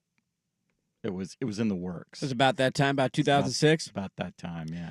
Well, the reason I ask is because the last time the Washington football franchise won a playoff game was 2006. When you got your nickname. When I got it happened in a little bit before that, 04, 05-ish, slightly before that. You're younger than me. That's too young. It's been around for a while. My favorite stat of the weekend, so the last time they won a playoff game was on January 7th of 2006. They beat, you guessed it, the Tampa Bay Buccaneers. That was the last time Washington won a playoff game. Yeah. The best stat of the weekend for me was on the day before they won that game, so January 6th, 2006, Alexander Ovechkin scored his 25th career goal for the Washington Capitals still playing in his rookie season in the NHL. That was their last playoff win. In between playoff wins for the Washington football franchise, Alexander Ovechkin has scored 848 goals. That's crazy. I saw that this weekend. I just started, just chuckling of like, I knew it had been a long time. I knew they went with RG3. Like I remember that game they lost to Seattle. Like I remember some of the moments that they've been and come up short. That's a classic for me because they shouldn't have lost that game. They but should he not. Re-injured his ACL injury. You had the Heineke game against Brady where they were actually somewhat competitive and nobody gave them a chance. The year that division was terrible and they hosted a playoff game. Because that's the rules in the NFL, and that's the way that it works. I did not realize that it had been 20 years since they won or nearly 20 years since they won a playoff game. I mean, I would guess Bronco fan is in the same water, but man, it just got to have a feeling that you have the franchise guy after 1 year. The way that he played too in big plays. There was a stat floating around there about what he did on 3rd and 4th down. Couldn't have been more wrong on that guy. Like I didn't necessarily view him as a bust or no chance this guy could do it. Maybe it was just Arizona State, Jaden Daniels, that was still stuck in my head that I couldn't get out. There was just something about his size and the way that he played in college. I was concerned about the frame for sure. The frame of skinny. dude, he's going to get snapped in half with one hit, and he's been relatively healthy all year. He has been unbelievable, man. Now, we'll see what he can go do in the next round of the playoffs, but just to see that in year one, to play that way too, like it wasn't like he's winning. I think the stat was the last time a rookie quarterback won a playoff game on the road, I believe was Russell Wilson, if I'm not mistaken. It was against RG3. So the only guys who have ever done it are Flacco, Mark Sanchez, and Russell Wilson. Those are the only three. Mm-hmm. Mark Sanchez was carried by an elite defense and a coach who likes feet. Joe Flacco, I don't remember anything about his first playoff win and how they did. But the Ravens were a really good franchise. He's a rookie out of Delaware. Like I don't remember him lighting the world on fire, and they were playing elite defense. And Russell Wilson inherited the Legion of Boom, and he became a much better quarterback as time went on. Right. But early on, he was go manage the game and don't turn the football over, and we'll lean on our great defense, and that's how we're going to win. That's not the vibe you get with Washington. It's like you got to go do it for us. You got to go make plays. Mm-hmm. Much different feeling, I think, with him winning that game than we've seen from the other rookies on the road. Yeah, no doubt. And look, that was the 2 games with 3-point spreads ended up being the underdogs winning. Texans at home, both of them, yeah, and then obviously the Bucs last night on the road. I mean, like he was stellar. There's no other way to describe it. Lamar was really good. They damn near rushed for 300 yards. Yeah. Josh Allen was great. Their defense completely neutralized Denver after that big bomb. And James Cook had a big game. They ran for 200 yards. Washington didn't run the football. He was their leading rusher. He was their leading rusher. I think you could make a real argument. Stroud recovered after a really slow start. I think you make an argument going into tonight's game, at least. He was the best quarterback. Like Well, no, statistically, he may not have the... But no, man, you're making me think now. I think he was. He had to carry them. He's their leading rusher and their passer. Yeah. Their defense played pretty good. Tampa's offense struggled and had some miscues there, but he was absolutely lights out. There's no doubt that no matter what happens to Detroit, it's much like Stroud and Houston next week, right? Yeah, you're just house money at this point. They're going to feel good. If they get blown out, whatever. Okay, here, look at this step in year one with a new coach, a new ownership, and Jaden Daniels. And tomorrow's NFL Factoid Tuesday. I don't know how many I'll get because there's only so many games. Right. I'll ruin one and give you another stat that blew my mind. The last time the Miami Dolphins won a playoff game, the Houston Texans did not exist. Houston now has won 6 playoff games, and Miami still hasn't. What? Yeah. When was the last time they won a playoff game? 2001. 2001. Houston was created in 2002. Unbelievable. They've won 6 as a franchise since being created. Miami still hasn't won one. I did chuckle when the divisional schedule got released, and I'm like, yep, there's Houston, early game Saturday. Every time they've ever played a playoff game, it's always the early game on Saturday on the road at Kansas City. They're just penciled into that slot every Well, time that's they the win. Tank Dell rematch, and I don't know if right now how excited I am about that game. That's the one that I circle of just, and hey, I didn't see the Texans winning. I clearly love the Chargers this weekend, so credit to them, and maybe they shock the world. There was nothing I would love more than Kansas City not even getting to an AFC title game. That was my preseason prediction. It would be unbelievable. It's on the line next weekend. The line in that game is 7.5. I don't see it. I don't see it, but I've obviously been wrong too many times to count. I would say college and the NFL early so far, and we'll see what the Chiefs are. There's a little bit of this argument and debate right now. Rest, rust. Yeah. Rest, rust. Do you want the rest? When your team wins, you say, I'm so glad we got that bye. When they lose, you're an idiot. You should be playing. You You're had to not sit fresh. around. Yes. Yeah, everybody's rusty. Yes. So Washington, and I think I agree with you. I was looking up and down. Like, you can maybe argue Allen had a better quote unquote stat line. Oh, he was awesome. It's But not to say he wasn't good. In terms of like the importance and what he meant and doing everything himself, and the opponent too, like going on the road where Buffalo got to play at home against Denver, like that. It's hard to disagree that he was the best quarterback of the weekend. He was outstanding, man, and they got a big win on the road. Their first one since 2006. What were you doing in 2006? What are you gonna? Let me ask you this quickly going to break. Yeah. How are you gonna? I don't think they're gonna beat Detroit. I don't think they will. Are you surprised that that's a bigger point spread than Houston, Kansas City? No, because I kind of expect the point spread. To Washington, be covered. Detroit's 8.5. Yeah. Texans, Chiefs is 7.5. I might spread the line on the Lions. I just think eventually rookie quarterback. It's gonna get They're going to get bitten, and their defense, I don't know if we'll be able to play that well and stop Detroit even with those injuries. Speak to Stroud. Remember they blew out the Browns in round 1 and then had to go on the road to Baltimore, and they got their teeth kicked in last year. Hammered by the Ravens. And I really believe in the Lions. But it's going to be interesting to hear for all the Jordan Love, C.J. Stroud stuff we heard last year on their years as starters. What's it going to be for Daniels, Even win or louder, lose man. Sunday, man? Yeah. It's going to be, what, top 3 for everybody next year? MVP candidate, dark MVP, horse. yep. Yeah, this is the way He's it goes. going to be picked to win the division, is he not? Dallas doesn't know what they're doing with their coach. The No. Giants are a disaster and going to start over at rookie quarterback. Philly's a wagon, but yeah, there's they're a little herky-jerky. They did not come off as overly impressive to me. Their No. defense is good. I don't know what Jalen Hurts is. And they're going to get the winner of tonight's game in the early game on Sunday. So we'll see who they end up playing. We'll find out in a bit. I got a bunch of odds and ends I want to get to. A couple of notes out of the college football world and a couple of coaching news and announcements that we got in the NFL. That is coming up next. We'll close up with the final game of Wild Card Weekend and the poll questions. But first, here's Swag with Sports Center. Now, from the Fan Sports Desk, a Sports Center update on 1080 The Fan. First on the Fan, one final spot for the divisional round of the NFL playoffs remains. It'll be filled by either the Rams or Vikings tonight. They moved their wild card game to Phoenix due to the wildfires in Southern California. Vikings are 2.5-point road favorites against the Rams. Winner will take on the Eagles this Sunday in Philly after they bottled up the Packers 22-10. In the other NFC divisional game, the top-seeded Lions will host the Washington Commanders after they beat the Buccaneers on a last-second field goal, 23-20. Detroit right now 7.5-point favorites. In the AFC, Texans knocking off the Chargers earned them a date with the two-time defending Super Bowl champion Chiefs in Kansas City on Saturday. They are 8.5-point underdogs on the road. That leaves the Bills and Ravens to do battle Sunday. After Buffalo took down the Broncos 31-7 on Sunday, they are 1.5-point favorites. 15th-ranked Oregon Ducks men's basketball team coming back late again on the road. They clipped Penn State 82-81. They're 5-1 in games decided by 4 points or less this season. More sports scores and stories in 30 minutes. Jason Swigart from the Fan Sports Desk. Listen live or on demand at the Odyssey app, the Fan's desktop player, or tell your smart speaker to play 1080 The Fan. Tired of getting dinged by subscription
This is Dirt and Sprague on 1080 The Fan.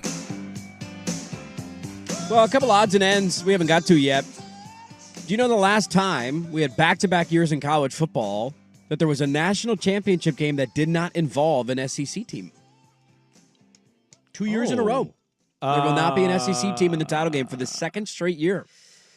Well, there still wasn't one in the semifinal, in my opinion, but, claim Texas. Well, that's the irony of of this stat is you're going to hear the two teams that played for the title games and be like, they're now in the SEC. But at the time, they were not in the SEC.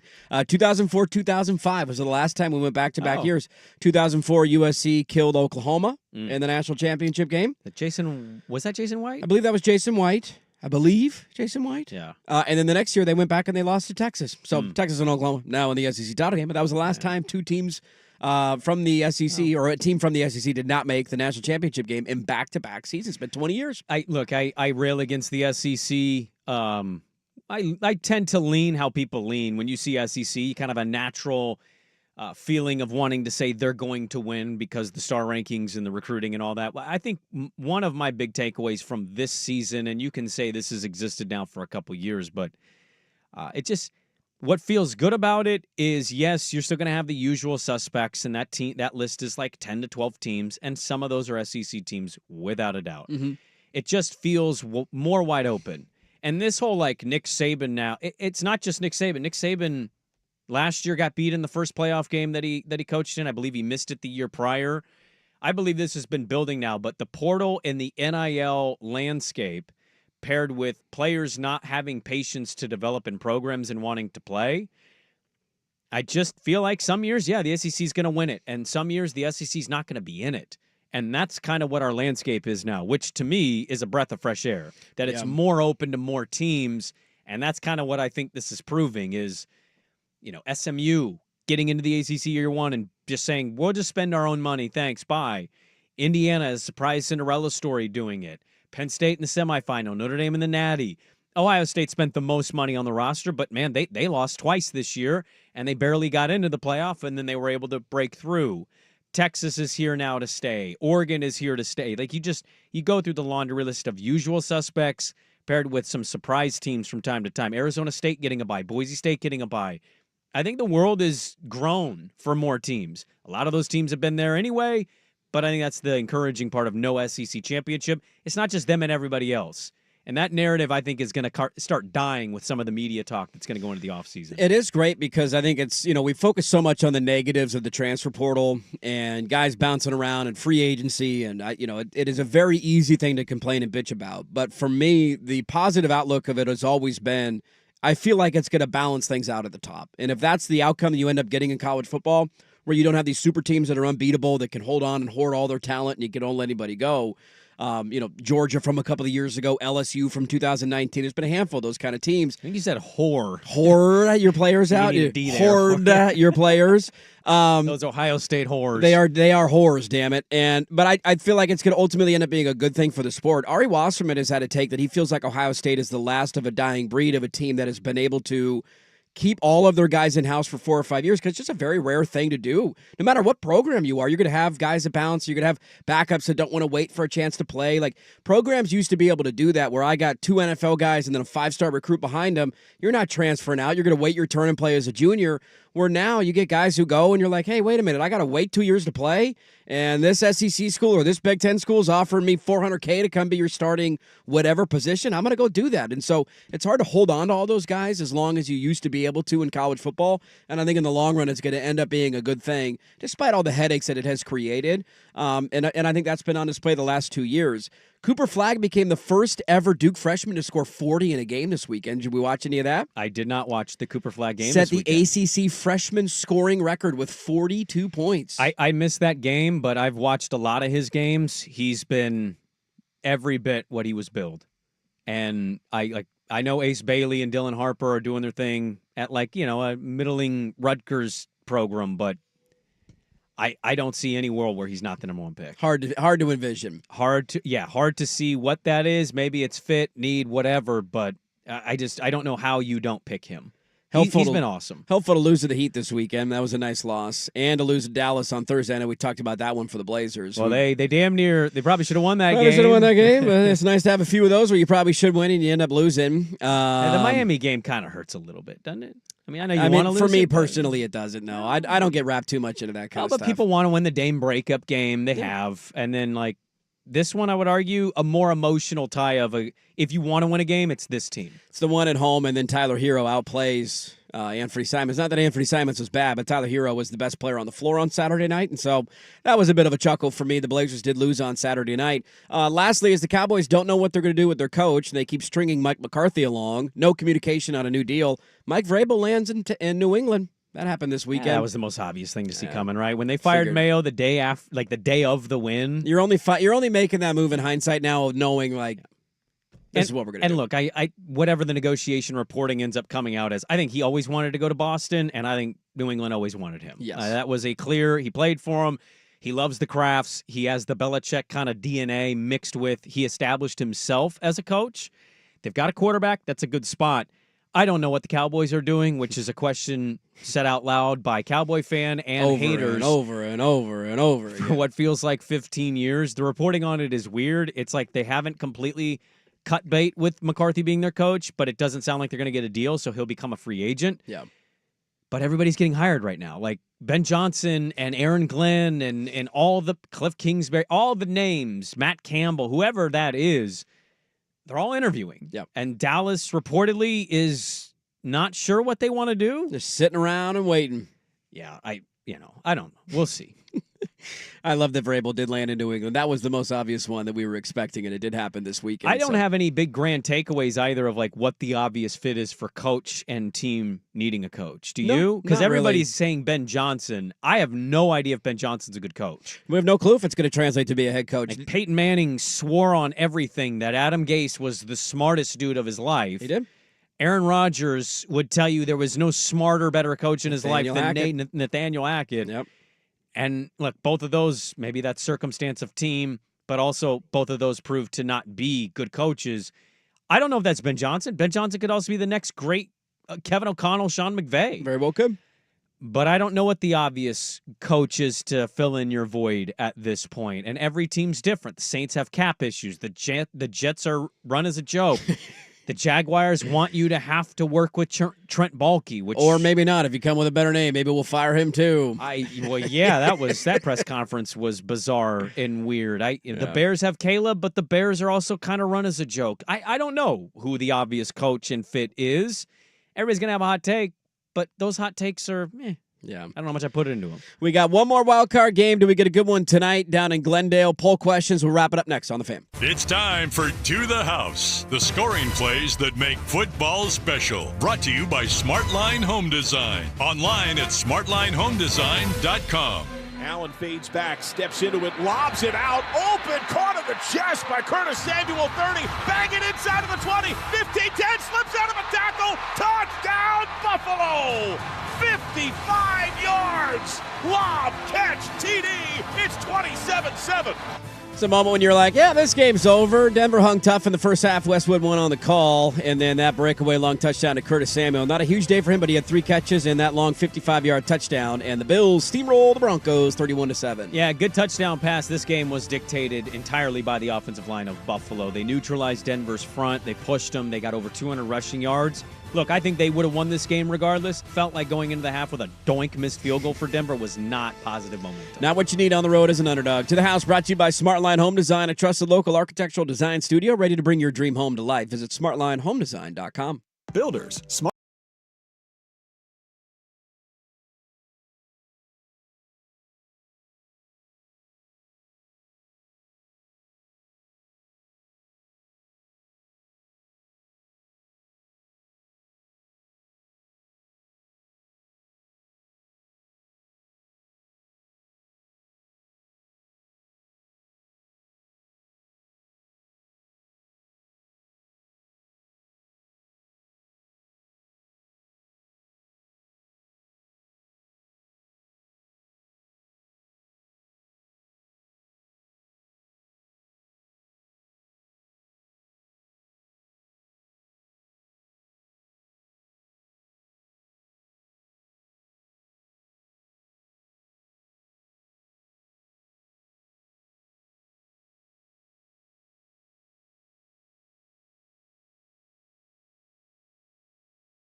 This is Dirt and Sprague on 1080 The Fan. Didn't see this over the weekend. Evidently, Skip Bayless decided to respond to the allegations of the $1.5 million, or his offer of $1.5 million to a hairdresser at Fox. On Twitter, or did he do in the video? loss? He did a podcast answering questions with his wife. And it went about as you expected it would. Really? Go from listeners. What happened? People just I think he was just trying to do a podcast with his wife, not realizing that all this is what he was going to get bombarded with. And well, he doesn't do one with his wife normally. No, right? I think this was it. He was just trying to. We're together. We're here. Let's have some fun together, honey. And then he was just bombarded with, why'd you offer $1.5 million to have sex with a hairdresser at FS1? I think his wife is reportedly pretty successful in her own career. So I don't, this isn't something like financial. I'm sure they're better together, right? With the money that they both made. But I would think so. That's an odd one. It's an interesting look right there, Bob. Interesting look. How do you ever respond to that, too? Because if you say this didn't happen, you're a liar. And if it did, you're not going to fess up to it. The lawsuit's happening right now. There was a lot of that to Emmanuel Acho, who was back all over my timeline because he gives out his takes. And now that Justin Herbert loses a playoff game, he's a social media quarterback again. That happened over the weekend. I saw him on the Texas sideline during the semifinal game. He's there walking around, watching his Longhorns lose. I did the Leo DiCaprio cigarette pointing at the TV. You, Joy Taylor. You, Mr. Joy Taylor. And I clicked on his tweet because I'm unhealthy, and it said that the majority of the responses just said, hey, Emmanuel, why don't we spread joy, not hate, over and over and over and over and over again, which, Jack Sawyer! We'll get to the poll questions here in a moment. Final game of Wild Card Weekend, man. I am hopeful. We joked earlier in the show about how college football, this whole narrative, this is why Alabama should be in because all these blowouts early, and now everybody's turning it around like, why did the committee vote in these 7 seeds in, the AFC and the NFC and get this riffraff out of here? Pretty dud of a weekend. Not great. Started with Chargers and Texans in a blowout. The Steelers and Ravens games was boring as hell.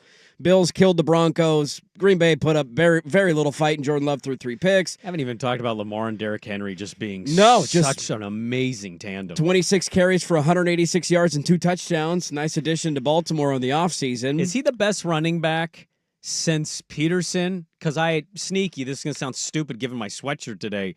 My brother was like, McCaffrey's pretty good. And I was like, touche, but I think McCaffrey had that level of impact. It's funny that I think McCaffrey did that for the 49ers. They needed that one more piece. He clearly was that. Yes, he was. I think you've had it with 2 teams this year. I think you had it with Saquon Barkley, who had 119 yards and should have had, 170 yards and a touchdown if he finishes that run in the fourth quarter. Why wouldn't he stop at like the 6 and just say, if Green Bay gets it, they got to...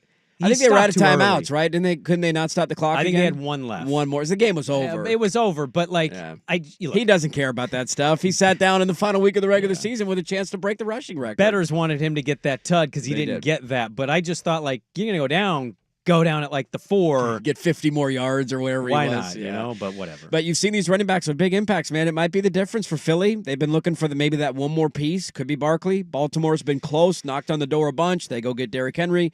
Niners obviously haven't gotten over the hump with McCaffrey, but they had hit a bit of a lull there at the end of the Garoppolo era. They brought him in, kind of coincided with Purdy. Their offense went to another level statistically with what he could do catching it, running it. So you've seen guys have that big of an impact. Well, shocking news, or not really, but running backs kind of matter. Still matter if you go out and get a good one. And, by the way, incredibly valuable because the contracts that Henry and Saquon Barkley got, I think we would both say steals. Absolute steals. I made the argument that Barkley might be the best sports contract existing of high-level athletes. Hard to disagree. His might be the best value for what he gave. And Henry was almost just as equally as awesome. Lamar almost got 1,000 yards himself. He did. So think about how many more yards Henry could have gotten had Lamar not taken as many as he did. Who do we like tonight? I spragued the line on the Vikings -2.5, and I'm gonna look. I know the Rams beat them last time. They're a 14-win team. I'm gonna give them that kind of respect. I don't think they'll play as bad as they did against the Lions. I'm gonna take the Vikings. Okay. Swag? I like the Vikings in this one. they're going to be completely 100% focused, and The Rams will say they are, but I don't know how you can be. Vikings at Eagles and Commanders at Detroit. It's fun little playoff weekend next weekend. Either way with the Rams, man, they've been missing the playoffs. Remember last year, damn near pulling off the upset of Detroit. So they've been a feisty team in the playoff too. So if they find a way to win tonight, tend to agree with you there. A couple of poll questions we'll answer.